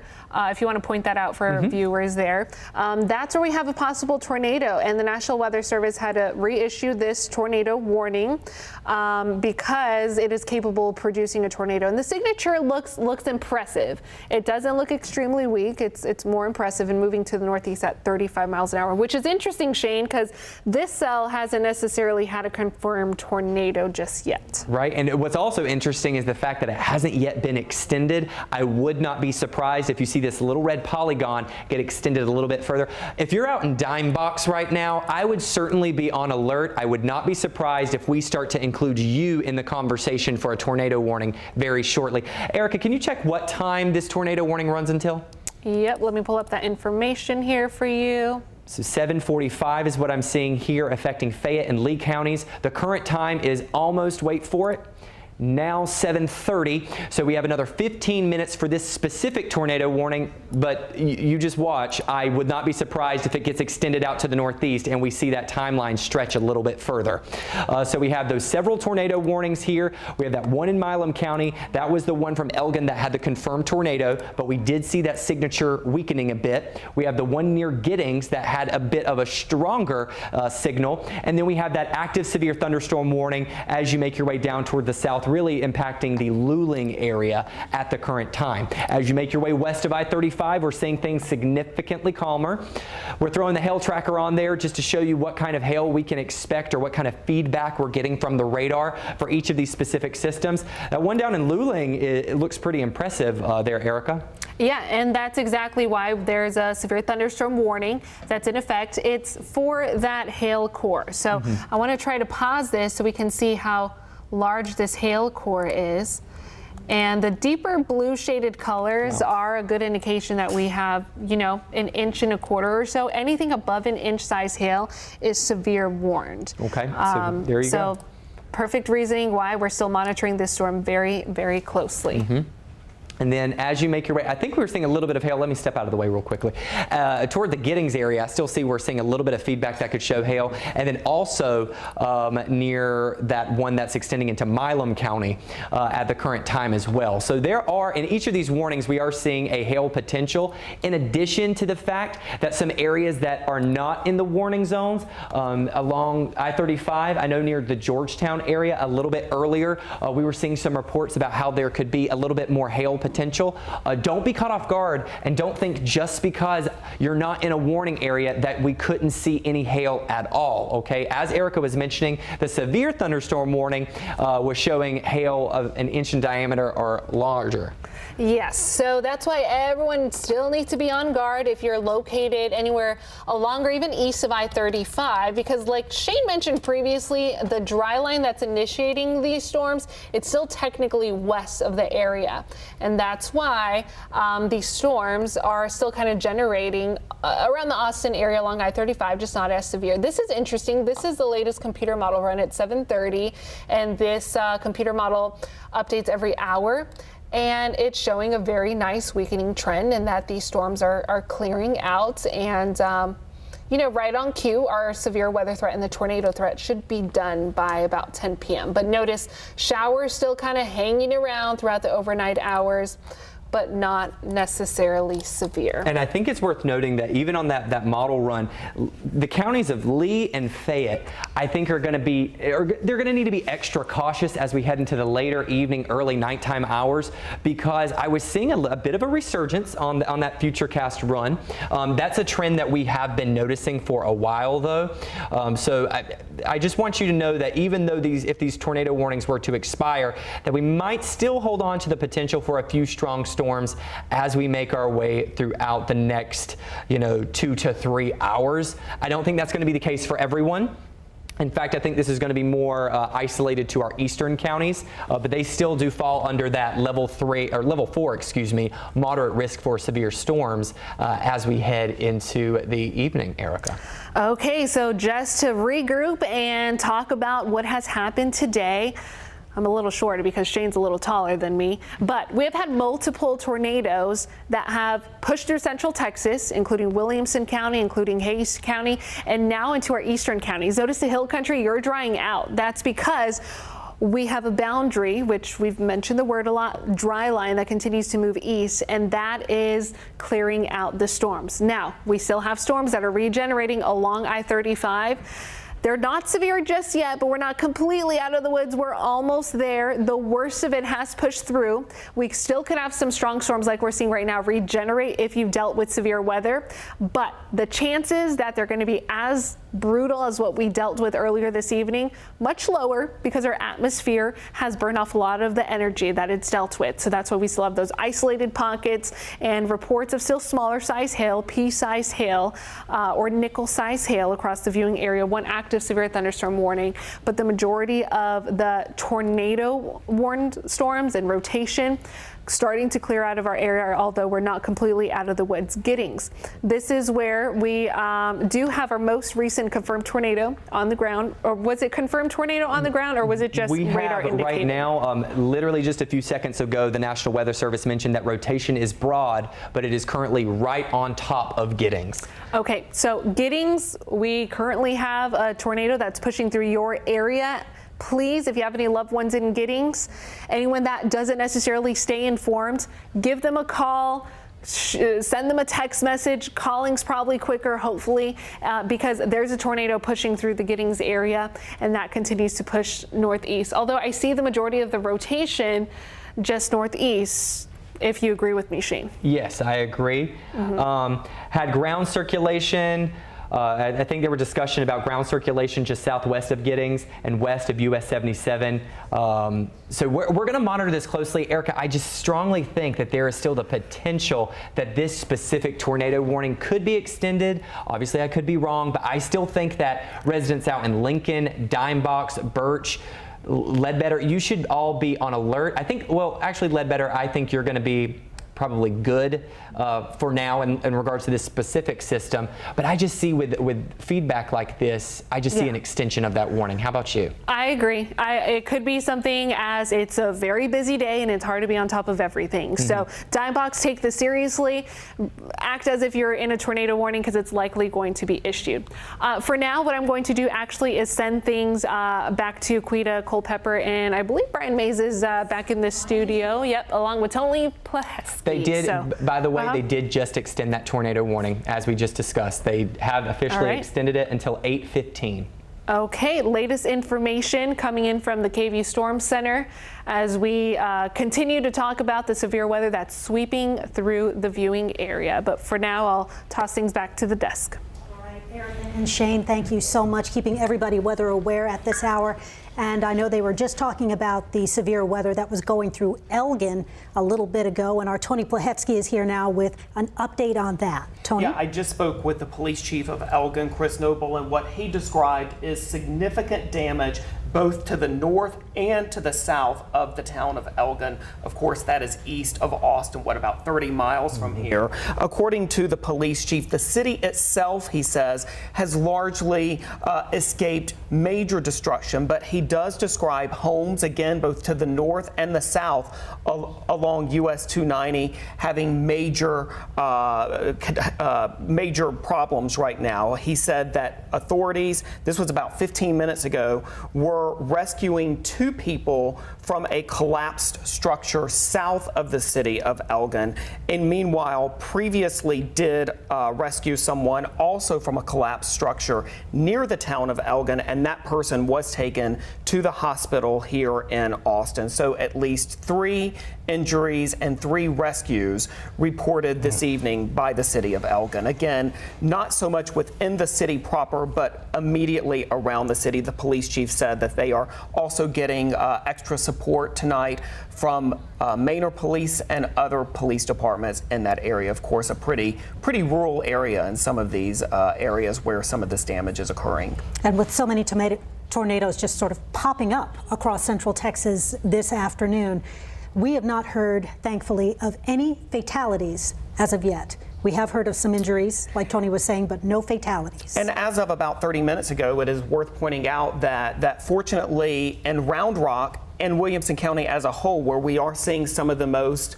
alarming pictures this evening, the good news was that as of about 45 minutes ago, no injuries had been reported in Williamson County. But again, in the Elgin area this evening, there have been some injuries reported, at least 3 that we know of. Again, all of this is preliminary information coming from the police chief in Elgin, who's out on the street himself this evening. I think we've got some video, in fact, coming in from Elgin tonight, as we actually some photos here from Elgin. You can see that is a definitely in the background. You can see the tornado there. This is the tornado that hit in Elgin. Of course, that's in Bastrop County. We are hearing also of some damage in Granger, some houses and barns destroyed because of a tornado there. Of course, this is all east of Austin. We saw a lot of this tornadic activity begin to pop up about 4:30 this afternoon and just kind of moved from the the southwest to the northeast, slowly moving along that I-35 corridor, as Erica and Shane have been documenting here on the air for the last 2.5 hours. Round Rock's had the big hit in the Austin area. We saw significant damage to the bank there near the Home Depot at I-35 and State Highway 45. And if we could, I'd like to bring up those pictures from our reporter, Hank Cavanero. His neighborhood took a very hard hit from the tornado that roared through the Round Rock area and the Kalahari area today. Basically, what we were seeing were houses that were crumpled. A lot of damage there, and that was on the Gaddis School Road area there on the east side of Round Rock. Whenever you get the pictures, just pop them up. We'll talk until we've got there. Dominique Newland is actually there on the scene right at I-35 and State Highway 45. If you can hear us, Dominique, just kind of describe. They're frozen now, so we're having some technical issues with them. But when we get them up, we'll let her describe what she's seeing there. We saw at least one car that had been completely flipped onto its roof, a truck that had been damaged significantly there, some damage done at the Home Depot there, not to the actual building itself, but some of the barbecue grills that were outside of the Home Depot were damaged by some high winds and the tornadic activity that blew through there earlier. It sounds like we have her now. Dominique, are you there? Can you hear us? Brian and Quita, the aftermath here in Round Rock is just devastating. It's mind-blowing, the damage that this tornado has really done to the shopping plaza and other areas. I'm going to step out of the frame a little bit so you can just get a good look. This is what was Bank of America. Now this whole window just completely blown off, to say the least, and bricks, rubble. You could walk right in, really, just glass completely shattered. When we got here first, there was now it's been kind of sectioned off with some caution tape for people that have started making their rounds and really seeing all the damage that was done. Down tree lines and cars. We saw a car really being overturned back onto its wheels. It was completely upside down. So there are tow trucks out here. There's police, fire presence, just to really kind of assess the damage and start blocking off some areas for people who are driving by. Now, this is a hefty amount of damage, as it is going to take some time for all of this cleanup to happen, and it is underway even further back there in the Home Depot. There was just a bunch of grills being overturned, but people were still going in and out of the shops. Maybe some people who were still inside when that tornado first hit are now cleared to come back outside and go to their cars and see, hopefully, if their cars weren't damaged. But some people we've talked to don't know what to do at this point. They have broken windows, so they're trying to figure that out. At night, they probably didn't have planned, but now they do have to figure out what is next. And that's a little look of what we're dealing with so far here in Round Rock as the cleanup is underway. Back to you guys in the studio. Reporting in Round Rock, I'm Dominique Newland. Well, Dominique, do you know if the people that were there, if they had gotten an alarm or just some sort of notification, something to let them know this was on the way, or did it just sort of hit as a complete surprise? Now, some people, it varies. Some people we talked to knew that it was on the way. Others had no idea. We actually talked to one guy who was inside a restaurant. He said he was in the bathroom when it hit, and the only reason he knew a tornado was coming because everyone else was just rushing in with him to kind of gather for safety. So answers are kind of varying. Some people were alerted, others had no idea, and then were later surprised once they walked out or heard from others and then really saw the damage that had been done. Dominique, we see a lot of people around there, a lot of tree limbs down. What about power lines? Is there any concern that there's danger in that area because of the damage left behind? You know, power lines has to be a big concern. There's actually one behind us that completely broke in half, and that shows you how strong those winds were that could do that type of damage. But a lot of people are concerned. I'm sure even people they say who shop here are employees of business that are in this plaza. They're not going to have work tomorrow morning because their roofs are blown out here, or a lot of the windows are down. So a lot of concern for people is what we've gathered being in this area and talking to folks, and they're trying to just figure out what's next and what the best point of action now is to do. So what are the other businesses like? I know there are restaurants in that area. You talked about the Home Depot. Are most of those businesses damaged? They are. Every business we have seen so far for the most part is damaged. This Bank of America, the Chili's, the Home Depot, so if it's not for sure a whole lot of damage, a lot of people have been reporting there's some gas leaks, things coming from the roof, there's leaking with water. So a lot of the businesses in this area really have been hit hard and gone through the ringer, so to say, because of this tornado. Dominique, while we have you here, what are the people saying? We can see it seems to have grown over the last hour. What are people saying? I mean, are they just in shock? Yeah. It has, I would say, the crowd here has tripled from when we first got here. It was somewhat of an empty parking lot, and now the parking lots have been full of people and bystanders just coming to see, and they just can't believe their eyes. Some people have never seen a tornado before. This is their first experience. Others have been through this, but still, like I've tweeted out before and I said on social media, it feels like it's a scene of a movie right now. It's just hard to believe with all the damage. Everywhere you walk, there's downed trees, there's broken glass. So it really is just mind-blowing in how hard these businesses were hit. And then just if you think to the extent of the cleanup that now has to be underway, this is not something that is going to be fixed overnight. This is going to take days, maybe even weeks, and then of course years for these businesses to be up and back and thriving again, and with all the money it takes. So the reaction from people, they're just shocked. They can't believe their eyes, and as you know, understandably so. Brian and Quita. All right, our own Dominique Newland live in Round Rock for us. Taking a look at all that destruction. Dominique, thank you so much. All right, let's go back now to Erica Lopez. What we're talking about is the aftermath of tornadoes on the ground.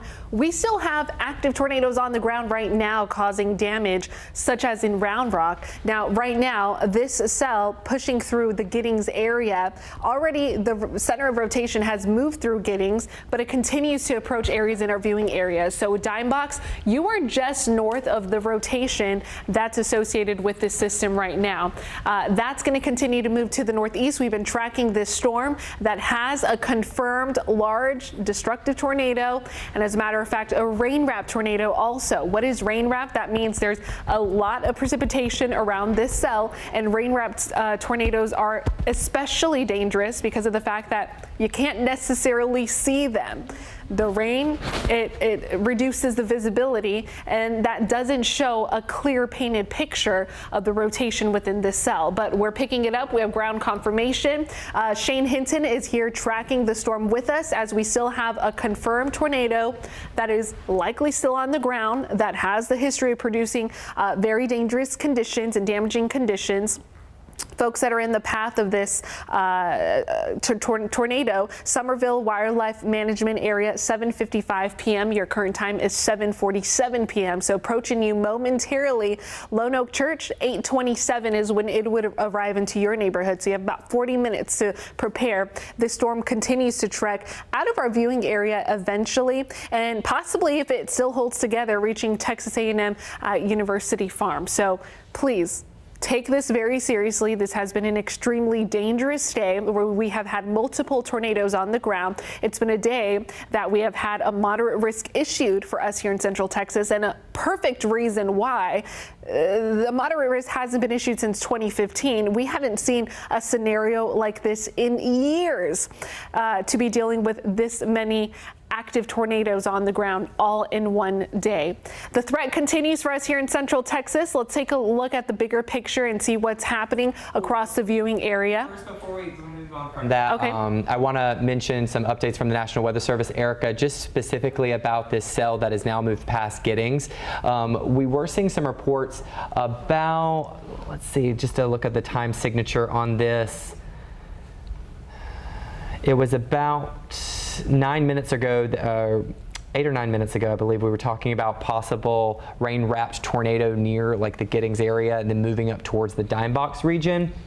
Now they do still have that tornado warning in effect, but they want to mention that the tornado warning that they're issuing has good rotation, but they're still indicating it as a radar indicated tornado.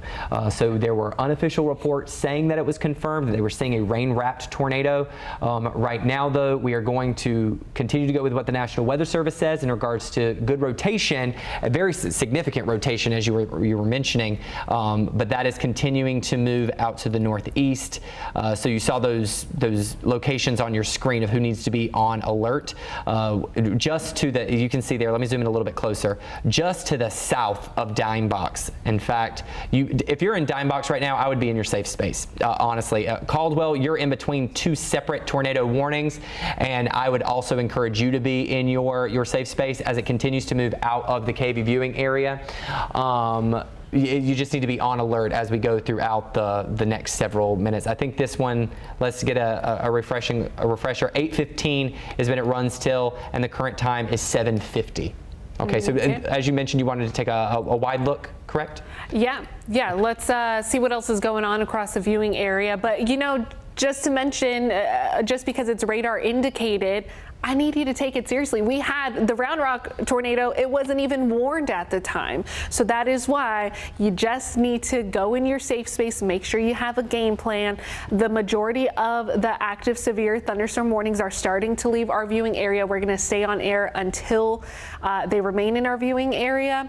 And we still have some isolated pockets of storms that are filtering through. Why is that? The dry line's actually barely pushing through the hill country, so we still have enough moisture and lift in the atmosphere to pop up these thunderstorms. They're not severe because we don't have as much energy in the atmosphere to work with anymore, although some of these have been producing a decent amount of hail. This one was severe warned just a few minutes ago. It's no longer under a severe thunderstorm warning, but it's still bringing in cloud to ground lightning, which is very dangerous as well. Still bringing in the threat for some hail that could be possible, and a lot of rain shower activity with it also if you're stuck under the core of that storm.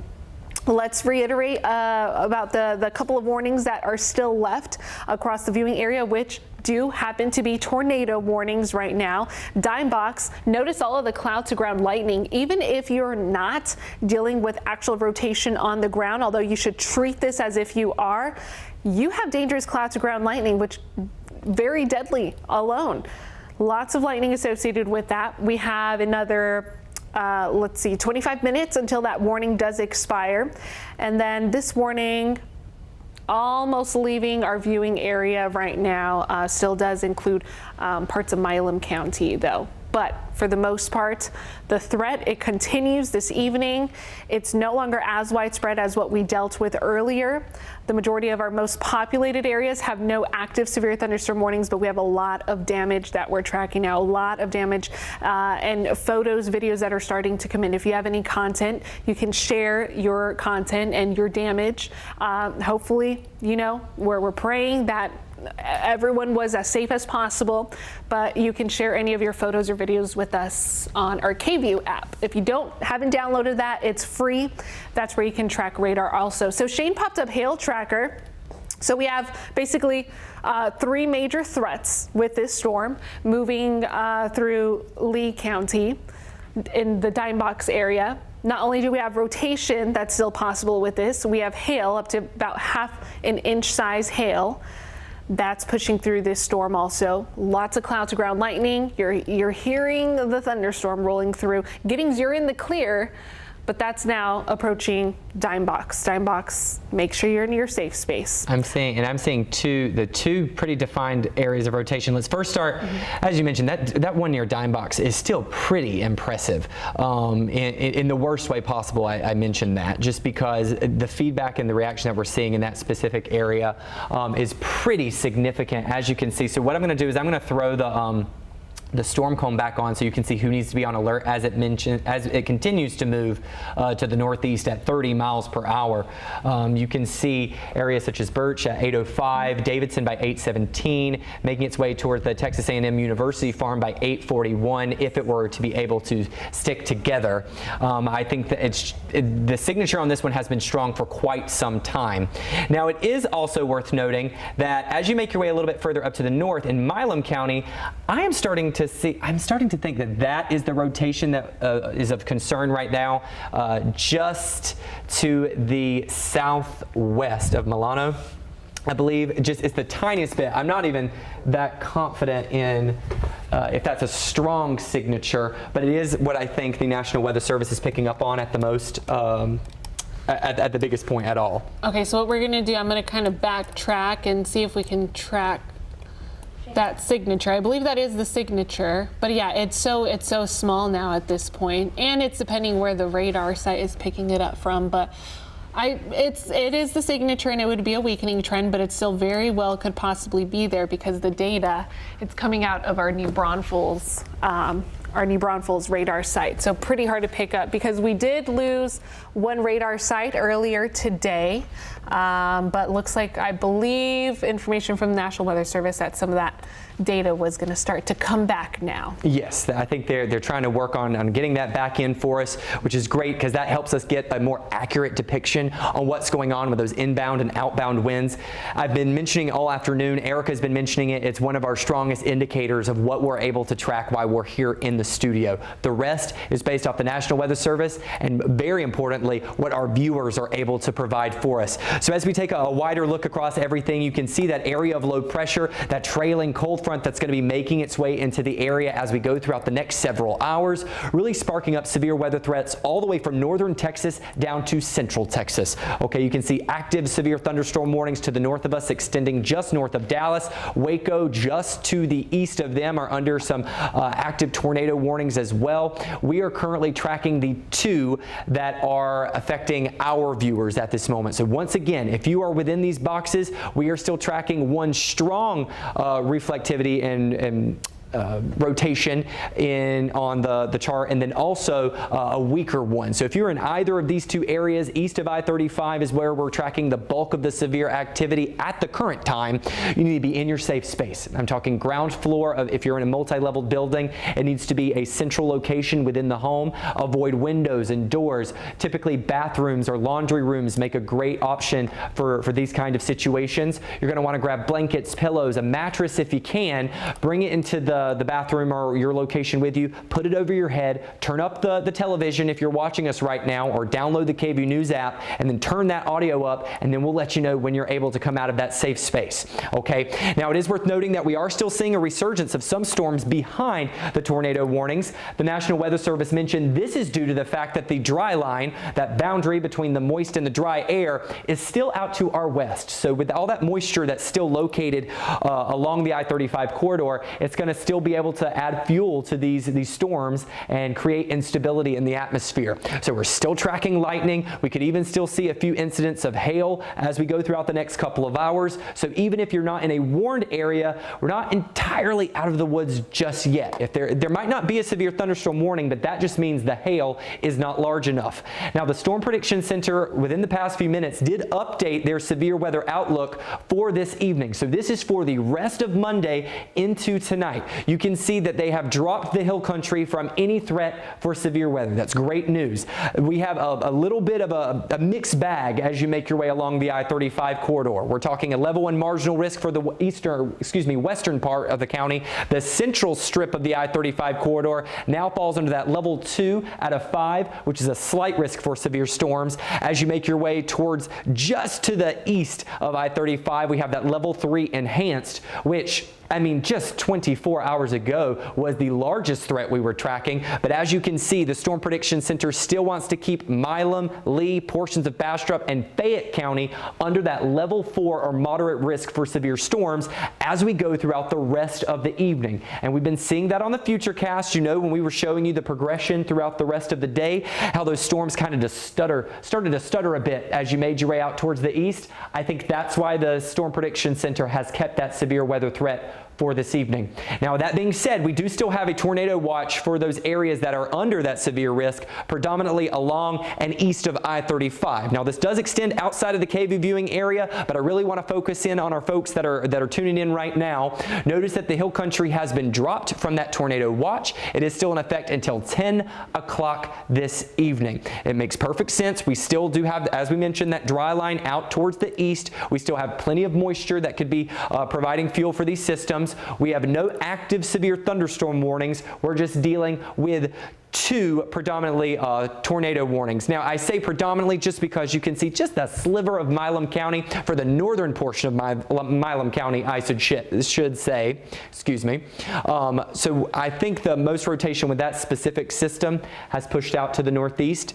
As we make our way into the southern and eastern portion of Milam County, and then just to the north of Lee County is when we're expecting that rotation to really exit. Now, I know this one that was moving through the Giddings area, that one had the strongest rotation, the strongest feedback that we were seeing on the Doppler winds. I do expect that to exit the KVUE viewing area and start making its way towards the Bryan, Texas region within the next couple of minutes. And in fact, it would probably reach Bryan within the next half hour to an hour, I would say, based off this current movement. Milam County, while the feedback and the reflectivity is not that strong for that specific system, we're taking a current look at that right now. Yeah, Erica, I'm still seeing it weakening for that Milam County one. Correct me if I'm wrong. For Milam County, yes. Lee County, I still see it very pretty strong. That's still an impressive signature that I see here. Now, this is just east of Dime Box. I think if you are on the southern portion of this tornado warning, you're in the clear for this specific system. We're going to rewind it and show you just how long this thing has stuck together for such a long time, Erica. Yeah, let's actually backtrack that and see how long we've... Yeah, wow. This is going to be a very interesting storm survey tomorrow for the National Weather Service, because this has covered such distance with this specific storm. That just shows you how unstable the atmosphere is right now and how much fuel that the atmosphere still has if it is running this far. I mean, look at this. I'm going to follow it with my finger here. The data only goes back an hour for now, so that's as far as I can go. But it's been impressive, and it's actually strengthened a little bit. Wow. So that's going to be... Yes, definitely near the Birch area. We can't 100% have confirmation. I'm seeing here with the National Weather Service, they don't have any confirmation either, but it is moving into Burleson County next. Now, even if it doesn't have that confirmation like we've been mentioning, that does not mean that this storm cannot pack a punch, you guys. There are still destructive and damaging winds that come along and associated with it. Just think of it this way. If it is intense enough to be picked up on a Doppler radar looking like it's a tornado and there is a tornado warning issued, that's a strong storm, okay? That is still deadly. That is still something that you need to be taking seriously. You need to be making sure your friends and family members are aware of as we go throughout the next few hours because it looks like this severe potential is going to be lingering with us, especially for our eastern counties as we go into the late evening, early nighttime hours. So kind of reframing here, you can see the satellite radar showing quite a bit of lightning activity. I mean, just look, there is quite the light show that is happening near that area where we were seeing the strongest rotation just now starting to exit. Now, confirm with me here, Erica, it looks like the polygon now no longer includes the KV viewing area for that specific cell that we were originally tracking and getting. So that was for Lee County, which is interesting because it's the most impressive signature, but the reason for that is because the rotation's now moving into Burleson County like we were mentioning. So the National Weather Service has expired the tornado warning officially for Lee County. That's no longer in our viewing area. We have one little sliver left of a tornado warning in Milam County. And that's the one that the signature is not that impressive, but we're still going to hang on until that officially is not in our viewing area. I do also want to point out, this is interesting to note just how strong these storms are still kind of holding together. There are reports of now nickel-size hail with the storms along I-35. Seeing it right. Moving into the Round Rock area, which is where we have lots of damage we're reporting on in the Round Rock area. I'm seeing also some, it looks to appear to be based off of this feedback in northern Williamson County, just on the edge of our viewing area that we're also seeing some hail feedback, but also, yes, as you mentioned, right around Round Rock. Yeah, it certainly is impressive that the atmosphere still has this much steam left in it to be able to churn out these storms even after multiple active tornado warnings and even confirmed tornadoes. You have to think, Round Rock, where we've been tracking a lot of that damage earlier this afternoon and earlier this evening, I should say, still has enough instability to warrant such strong storms that are producing hail. That's why the severe risk is so high today because it is still so unstable. And I even see that, yeah, that area just north of Williamson County, outside the viewing area, still has quite a bit of feedback on the Doppler radar.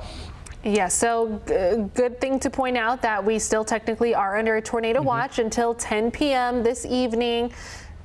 The hill country no longer in that, but you know, we're going to be here tracking still these lingering storms and the severe weather threat at least until 10 p.m.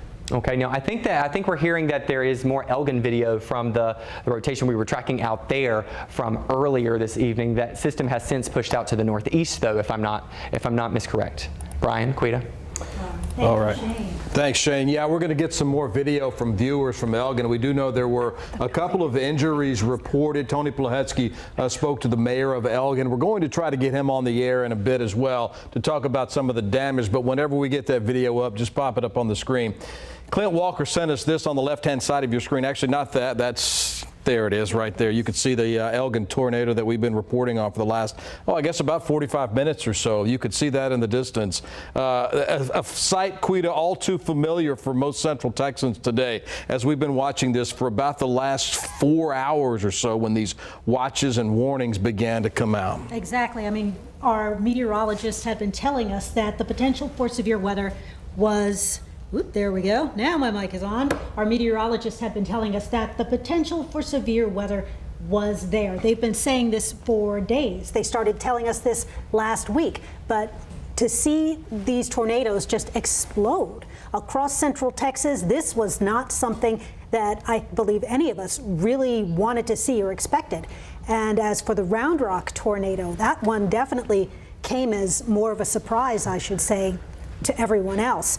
And Judge Bill Gravel, he is going to be doing a press conference at 9 o'clock this evening at Round Rock's Emergency Center to talk about the damage that was done by that massive tornado that came through. The video you're seeing right now, this is more video from Elgin, south of Elgin. You can see some of the damage that was done by the tornado that came through out there. Tony Pletsky's joined us now. Let's talk more about Elgin and some of the damage that's left behind there, Tony. Yeah, and we are fortunate to have the Elgin Mayor, Ron Ramirez, on the phone with us this evening. Mayor, can you just give us an assessment of how things are going in your town? From what I understand, the town itself was largely spared, but there is significant damage to the north and south. Can you just describe what is happening? Well, yes, we just got back from doing a damage assessment, and you were right. The city of Elgin proper seems to have caught a break from the storm, but certainly our Elgin residents to the south and east of us have suffered some significant damage. We have probably a couple of people in a structure that we've had to rescue, and we also have one that we had to transport with leg injuries. We've had several structures, many mobile homes and RVs that have been overturned, several roofs that have been blown off, but all in the rural Elgin area. Mayor, I'm also here with Brian Mays and Quita Culpepper, and I know they've got questions for you as well. Mayor, Sure, were the citizens, was there a warning? What was that like this afternoon as you all kind of watched this develop today? Well, I tell you what, you weather guys, the weather guys have done a fantastic job because we knew this was a good possibility, and we've known it for several days. And as I was out and about in town today, you could tell with the grocery stores, you could tell with the people walking downtown, they all had a mission, which was to be home at a decent time before the probable damage happened. And Mayor, I don't know if Elgin actually has tornado sirens or some way to warn citizens that something like this could be coming.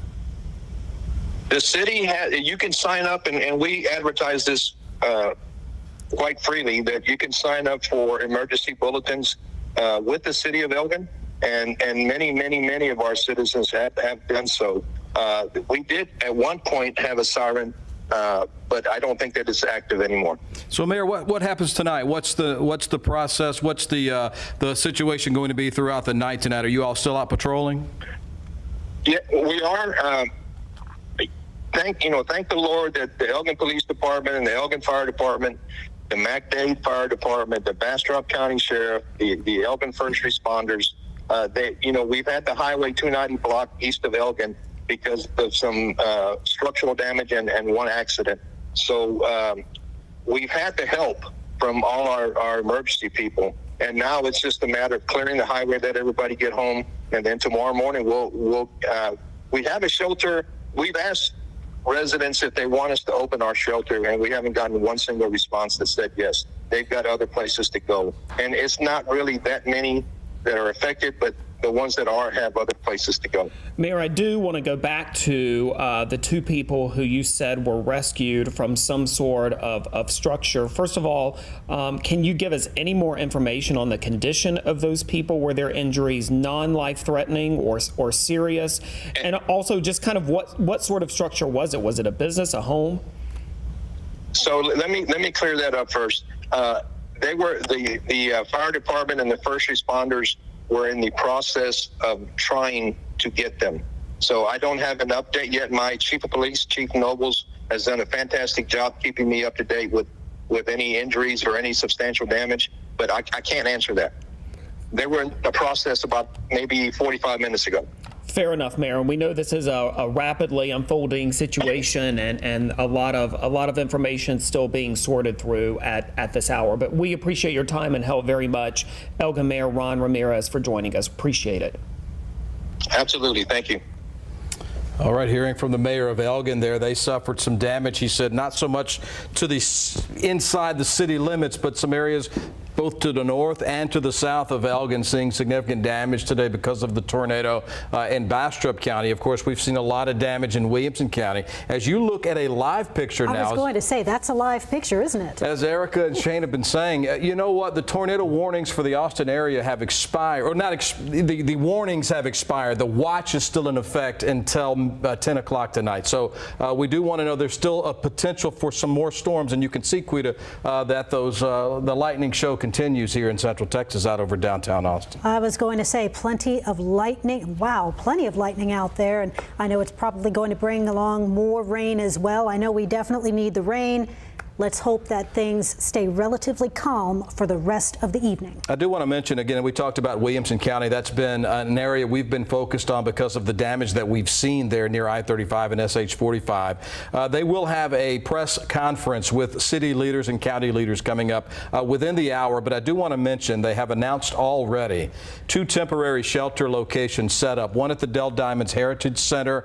We did hear from people there at the Dell Diamond that the facility itself did not suffer any damage. When you think right across the street is the Kalahari Resort, which suffered, at least in the parking lot, some vehicles, significant damage there. So the Dell Diamond Heritage Center, that's on Palm Valley, Highway 79 there, will have a shelter available if your home was one of those damaged in Round Rock. Also, Redbud Elementary School, that's on Ty Cobb Place there in Round Rock, not far from the Dell Diamond. Redbud Elementary School will also serve as a temporary shelter. Now, we don't have much information as it pertains to what's needed there. I've had some people ask me if they need blankets or water. We're going to find all that out within the next hour or so when we hear from those officials. All right, and over at the Kalahari Resort, some of the people who were there, they've been tweeting and telling me that the big hotel there did suffer some significant damage.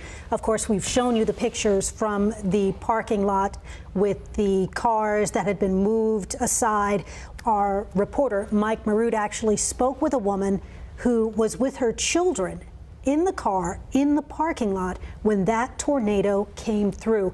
And we're going to hear more from her tonight at 10, as I can only imagine how frightening that must have been for her. Yeah, if we have any pictures or videos, just pop those up. We're ready to see them. We want to share them with the viewers here. On the left-hand side of your screen, you can see the live radar. Still a lot of activity to watch for there. On the right-hand side of your screen is a live picture. That's downtown Austin. Of course, Austin was part of the tornado warning earlier today. Luckily, we have seen no reports in Travis County, at least at this time, of tornado touchdowns there, but we have seen significant damage left behind just north of Austin in Williamson County, right at I-35 and SH-45 there at the Home Depot Shopping Center. A lot of those areas there, Dominic Newland told us just a few moments ago that most of the businesses in that shopping area suffered some damage, not all significant damage, but some damage there. The Bank of America, which is just to the west of that Home Depot there, or actually I guess that would be just to the south of there, we'll see some damage there at the Bank of America. Now this, Quita, is some Kalahari damage you can see left behind because that tornado, as our video showed live on the air here, hit directly into the Kalahari Resort about 5:15, 5:20 this afternoon. And in what we had been seeing from our KVUE fixed camera there, we have a camera at the Kalahari Resort. That tornado roared straight for the camera, shook it up. It was pretty intense, and then seeing the aftermath of what it left behind, you could see the bark had been ripped off trees, cars tossed around. Taking a look at these pictures, I mean, you can see the damage, a lot of damage has been done. And of course, spring break just ended for a lot of Central Texans. We know that parking lot was still full of cars there, many of them now damaged. We don't know the extent of the damage again to the buildings itself. The buildings there, I would have a hard time believing didn't see some sort of damage given the video we saw of that tornado running right into the Kalahari. But these cars were parked in the parking lot at the time. And as Mike Marute has reported, a lot of people now coming out of their rooms to just assess the damage that was left behind because of the tornado that ran through Williamson County. Now, as we talked about, right across the street, the Dell Diamond, no damage at all. In this video from a neighborhood, you could see that same Williamson County tornado from about, what was this, about 5:30, 5:45 this afternoon. And this is from Mark Anthony near Kalahari. You can see the tornado coming through. Wow, that neighborhood, wow. I mean, that is a sight to behold. It really is an ominous sight there, and a sight unfortunately many people saw today. Our own Hank Cavanero lives in an area not far from Highway 79 there on, I believe, Gaddis School Road in that area of Round Rock, and his neighborhood saw significant damage from this exact tornado. We watched it as it rolled across I-35 and right there at the interchange with SH-45, and then on to the east as we saw those tornadoes continue to kind of pop up east of here. We've heard from the mayor of Elgin. We've heard from officials in Williamson County and Burnett County that there's significant damage in many of those towns because of these tornadoes that spawned all afternoon long. Erica warned us about it. It was a setup. It was set up for this kind of day today given the conditions we had, and it's exactly what unfolded beginning again about 4 o'clock this afternoon. We saw those storms develop to our south and west, moving to our north and east, and that continues tonight as College Station, it appears. The Bryan College Station area is now kind of in the crosshairs. And this is another view of Round Rock right now with that tornado that moved through a little bit earlier this afternoon. You can see how, I mean, it's just so large. This video is from JJ. JJ, thank you for sending this in. And in the pictures that we've shown you, the video that we've shown you, you've seen a lot of electrical poles, wires down. Of course, that's going to play a huge part in the days to come. Been looking at Encore, and they're saying that they have a significant amount of people in their area without power right now. They're currently working to restore the power to everyone that is impacted, and that has been impacted by the storm and the aftermath. 43,000 customers in all of Encore's resources are without power tonight, and right now there's really no way to say when the power will be restored. I'm sure those crews are still assessing the damage. If we have the video, I'd like to show the video again for those that are just joining us of the tornado actually approaching the Kalahari Resort. I believe we have that on time lapse so that you can see what we're talking about. As we showed you earlier, the vehicles in the parking lot of the Kalahari Resort, we actually have a camera there, a weather camera that faces to the north on most occasions, and you can see the actual tornado as it moves in to that part of the city of Round Rock on the east side of town.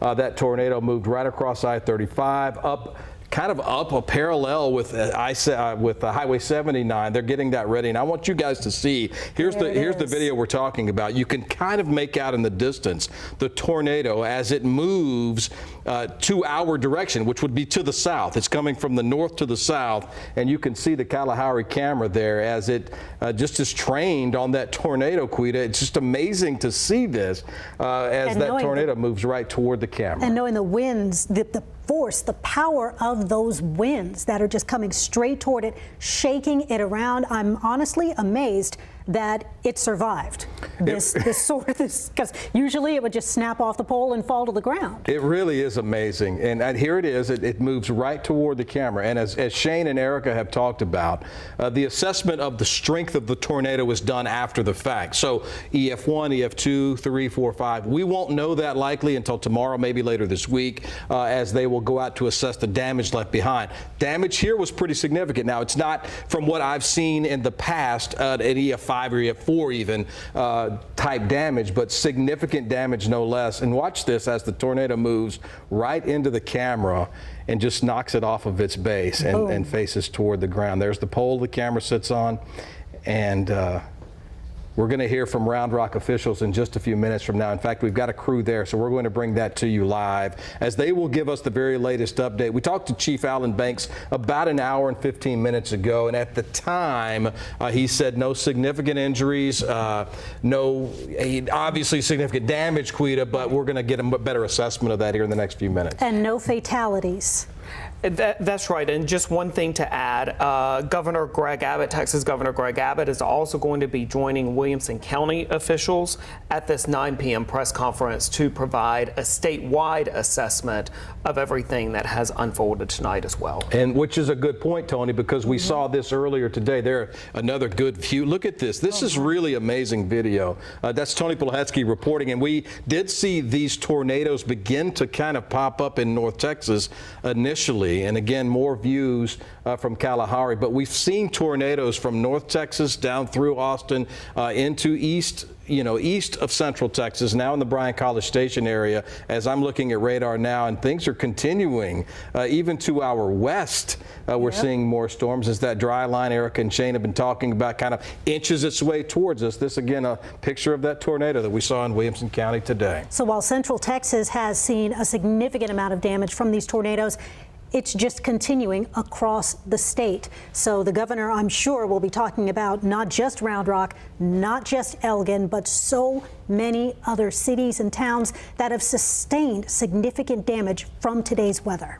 And keep that in mind if you're watching us now thinking this is over. It is not. There is more rain coming. I can see it on the radar as I sit here at the desk now. So no tornado warnings to tell you about. No tornado warnings in the Austin area to tell you about. But the tornado watch is still in effect. That is until 10 p.m. tonight for areas from San Antonio all the way to the Dallas area, north of the Dallas-Fort Worth area. So this severe weather event is not complete. The tornado warnings have expired for our viewing area, and maybe the very far east, northeast corner, but that's about all I can see from where I sit. You can see that red box, that polygon there. There's two of them actually now that have popped up there. Those are the active warnings on our radar map currently, but the rain event continues. Look to just to the west of us, as you can see those strong storms still firing up out there. So keep that in mind. If you have plans tonight, you might want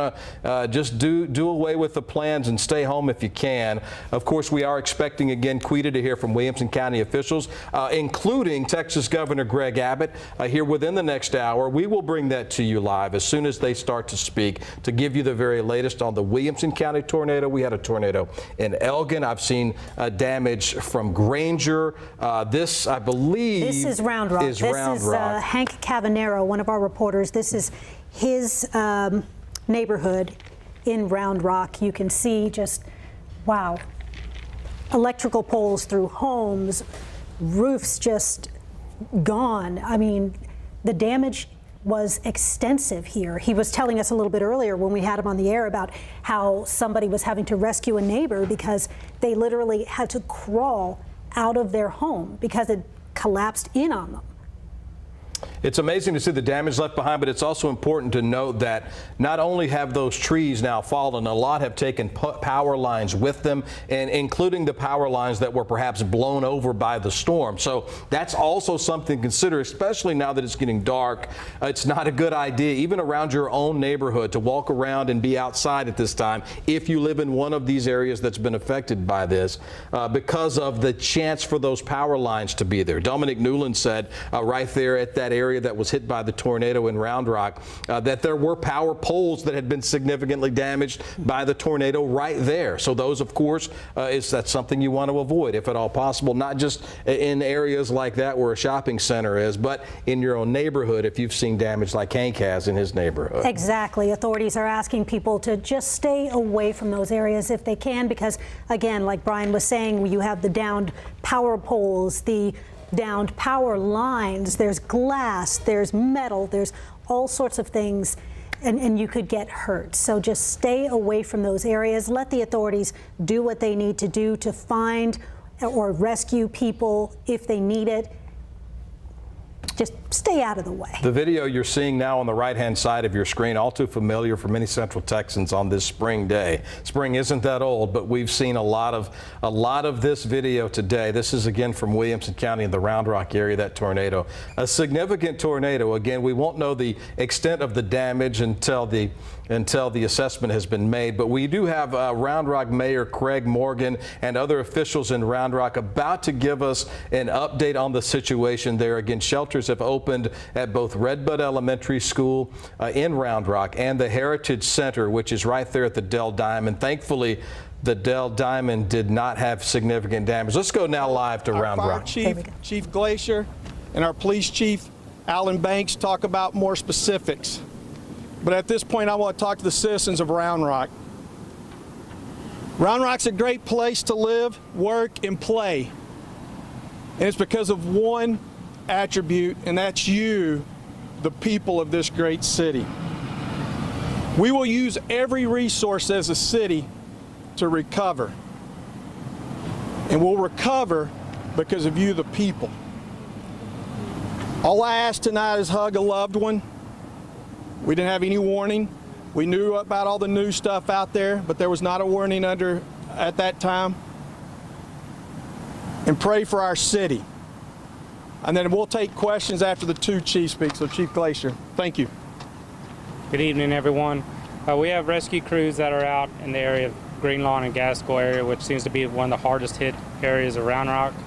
We have agencies, Round Rock Fire Department, Austin Fire Department, Cedar Park, and other area departments out assisting with this.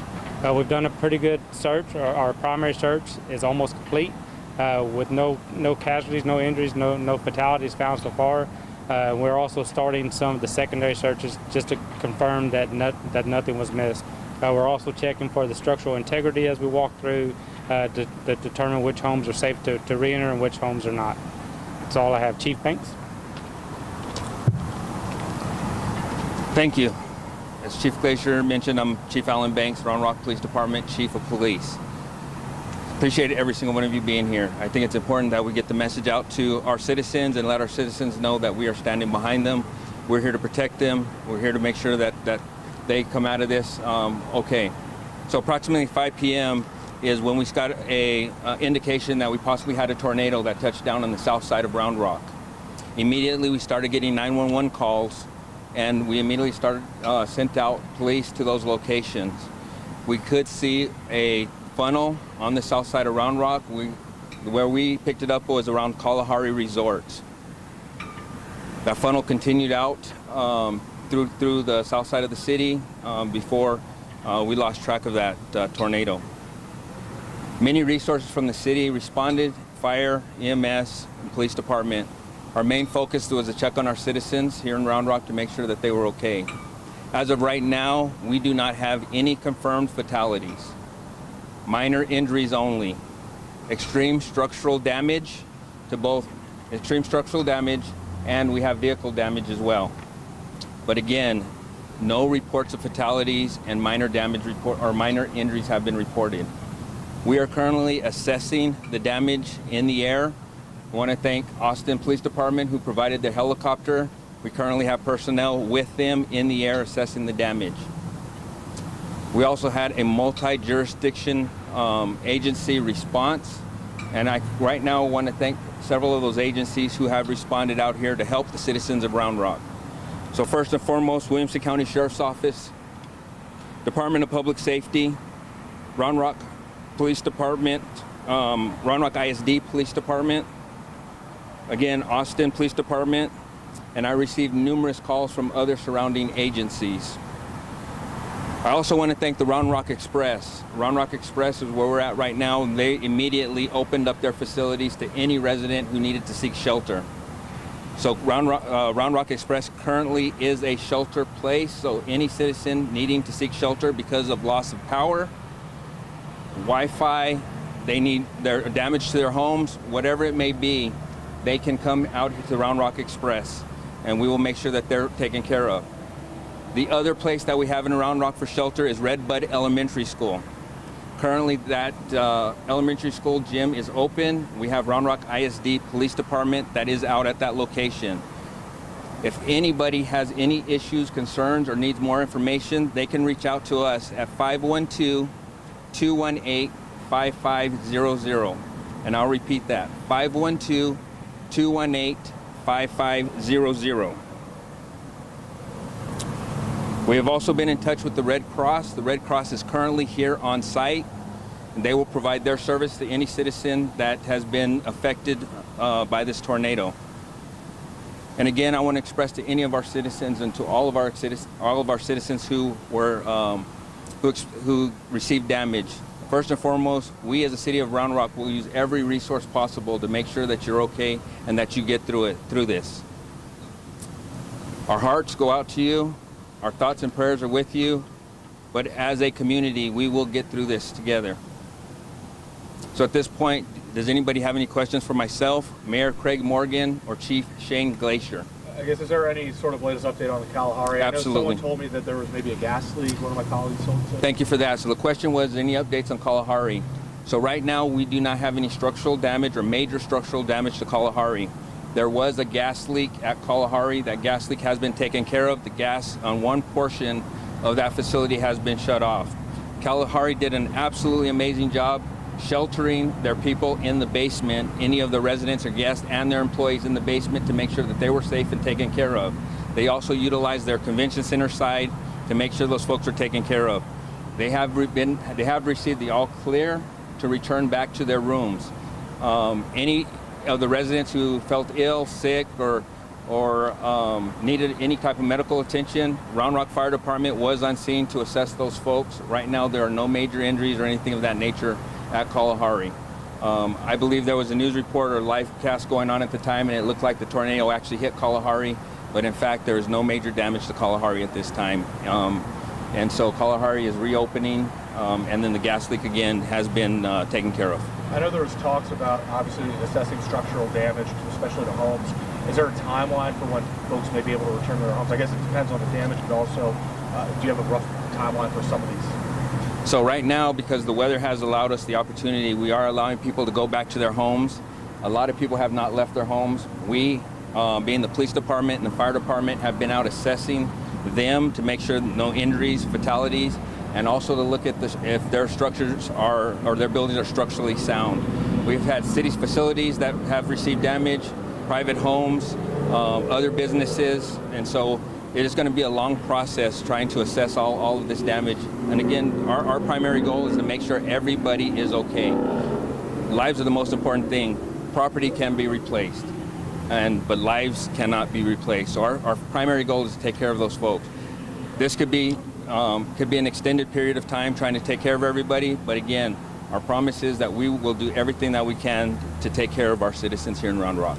What does the next 12 hours look like for the various agencies that are responding to this? So what does the next 12 hours looks like for the various agencies taking care of this? We're gonna stay on top of this. We will stay on this 24 hours, seven days a week, as long as we need to make sure that we take care of our citizens. We've given them a line to call or a phone number to call if they need assistance, need help. We have the Red Cross on scene now. We have shelters available for these folks. Encore is out trying to take care of power outages in certain areas. We know we have trees and debris blocking roadways, so we're trying to get those cleared up. We want people to get back to the normal lives as soon as they possibly can, if there's such a thing. We understand this is devastating to some folks. They've lost their houses, they've lost some of their structures. People aren't going to be able to go to work because of some damage to their businesses. Our goal is to help everybody that we can that lives and works in the city of Round Rock. Any other questions? Is there a thought that there are multiple funnels that will eventually be confirmed? Was it one? Was it multiple? Do we know at this point? So the question is, there one or multiple funnels that can be confirmed? I can't confirm that. We'll leave that up to the Weather Service to make that determination. What we do know is that there was severe weather that came through Round Rock, the south side of Round Rock, that caused tremendous damage to a lot of structures and vehicles and some injuries. What we're doing now is we're assessing that, and we're going to take care of those citizens. Most importantly, overnight, because there's structural damage, we will have officers that will be in the neighborhood of those damages. We have a lot of people who want to come see that damage. We're asking people, stay away from this area if you do not live in this area. Please respect that privacy of those people. And then we're going to do everything that we can to take care of those folks. So please stay out of those areas. Let us do our job. Let us help our citizens. And again, we want to keep everybody safe as well. So stay out of those areas that are damaged. Any police, fire, city council, city or county buildings that were damaged in this? So we have had some city buildings that were damaged as a result of this severe weather. Which ones? So I can tell you right now, Clay Matson Rec Center was a major one. Other ones we're currently assessing right now to include a lot of residents, and we're tracking. We have city personnel in Air 1, which is the Austin Police Department's helicopter. We have them in the air right now assessing all the damage, and then we'll try to get a report of what all was damaged and how many houses. We don't have numbers on how long this was, how many structures were damaged, and specific injuries. We just know that we had some complaints of injuries. You can imagine people that were in cars that were flipped over as a result. people that were in houses that were seeking shelter. And again, like the mayor said, this was an event that occurred very quickly. We know there was severe weather coming in, but you can't predict if a tornado is going to hit or touch down. You don't know how strong those winds are going to be. And so I'm very thankful. I think we as Round Rock are very, very blessed the fact that we didn't have any fatalities. We've seen many cities who go through this severe weather that end up with fatalities and entire neighborhoods, entire cities wiped out. And again, our thoughts and prayers go out with those who are affected, and our ultimate goal right now is to take care of those people as best we can as a city. How are you prioritizing the neighborhoods that have been damaged? I don't think you can prioritize a neighborhood that's damaged. I think you treat each and every one of those neighborhoods as priorities. If I lost my house, my structure, I would hope that I could get every resource I can to help me. There is no prioritization. Everybody is important to us. This is Round Rock, and we are proud of Round Rock, and we're most definitely proud of our citizens because they make us Round Rock. And so we're going to do all we can to make sure we take care of them. Any other questions? Thank y'all. Thank you. Thank y'all. Thank you.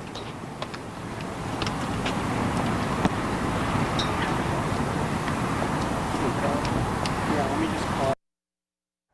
Listening live to the officials in Round Rock. And I do want to touch on something that both Chief Banks and Mayor Morgan said. There was not an active warning at the time this tornado in Williamson County in Round Rock was on the ground. And I asked Erica about that. And the fact of the matter is, on a day like today, when from San Antonio all the way to North Texas, even into Northeast Texas and Northwest Texas, there were a lot of things going on. The National Weather Service has to keep an eye on the entire state of Texas.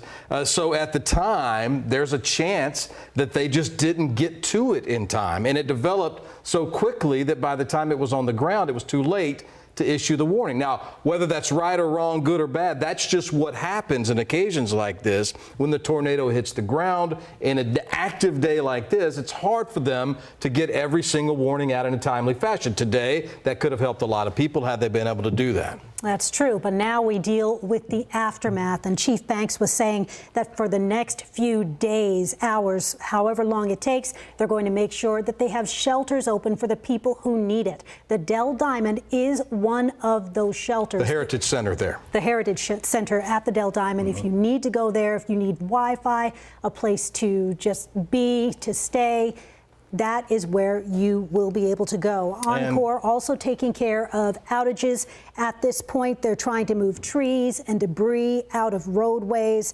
And basically, they're, again, asking people to please don't go into these areas that sustained such damage. They are going to have officers out there patrolling those particular areas, and they just want people to stay out of those areas because, one, they could be hurt, and two, they just don't need anyone else out there at this time.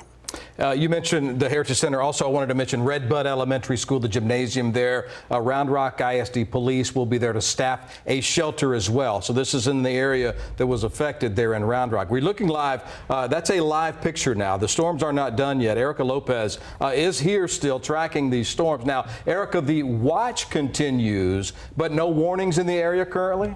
As a matter of fact, that just changed right now. We have an additional severe thunderstorm warning that was just issued for parts of Williamson County. So we're not completely done. The majority of the threat is done, but we still have to watch out for this line. This is the line actually that's associated with the dry line that is finally passing through central Texas. But along I-35, notice storms are regenerating. And if you're wondering, are we done with this yet? The answer is almost, just not quite yet. This active severe thunderstorm warning was just issued. It is because of hail and it's because of gusty winds. We don't necessarily see any rotation right now, but that does not mean that we can let our guard down quite just yet. So notice this line, it's slowly going to approach the I-35 corridor. We'll be tracking it here in the KVUE Storm Center, but as of right now, all of the tornado warnings are done in our viewing area at this moment. Although we cannot say that another warning may not pop up, although the chances are starting to lessen for the rest of the evening. Let's talk about the severe outlook. It has shifted because the threat is weakening and it is shifting also. So we no longer have a moderate risk, which is a level 4 out of 5 that was in effect for a good chunk of our viewing area which we have not seen this threat since 2015. So it's been several years, and that is why today has been extremely devastating and very dangerous for many folks. As the system continues to push east, the threat's going to lessen, the threat's going to move east, and as a matter of fact, that's why the hill country is no longer under a tornado watch. That tornado watch is in effect until 10 p.m. still for along I-35 and our east of I-35 counties. So we'll be here tracking the storms as long as the threat is ongoing. And yes, we still have a line of showers and storms. What I'm showing you is our in-house high-resolution computer model. It's our graph computer model. It's picking up the storms along I-35, but it does fizzle them out. Let's hope this verifies. It doesn't mean this is going to necessarily verify, but this is just what computer models are showing us at this time, that we do have a weakening trend and we should be quiet overnight for the most part, especially after 10 p.m., which is when that watch is going to expire. Your 7-day forecast. After tonight, we can take a deep breath and we see some relief. We see spring weather. Can you believe today was the official first full day of spring weather, and it's finally going to turn into spring once we get through the rest of this evening, and we'll make sure to stay on top of the storms. We're not quite done yet here in the KVUE Storm Center. All right, Eric, thanks so much for that update. Of course, we're going to continue to follow this. We're expecting to hear from Governor Abbott today. Unfortunately, here in Central Texas, we're not the only ones that have dealt with this severe weather tonight. The governor is going to speak tonight as well. That's right, because of course this weather is moving all the way across the state, still continuing at this hour. I know you were looking at Bryan College Station just a short time ago. Yeah, it looks like all these storms that we dealt with for the last 4 hours or so now moving to our east, and they're dealing with them now. Unfortunately for them, under the clouds of darkness tonight, so we'll keep you posted on whatever we learn here tonight. All right, and we will be back with you, I believe, at about 9 o'clock to bring 15 you... minutes, 15 minutes. There you go. We'll see you back and then. Bring you the governor's press conference. Thanks for watching.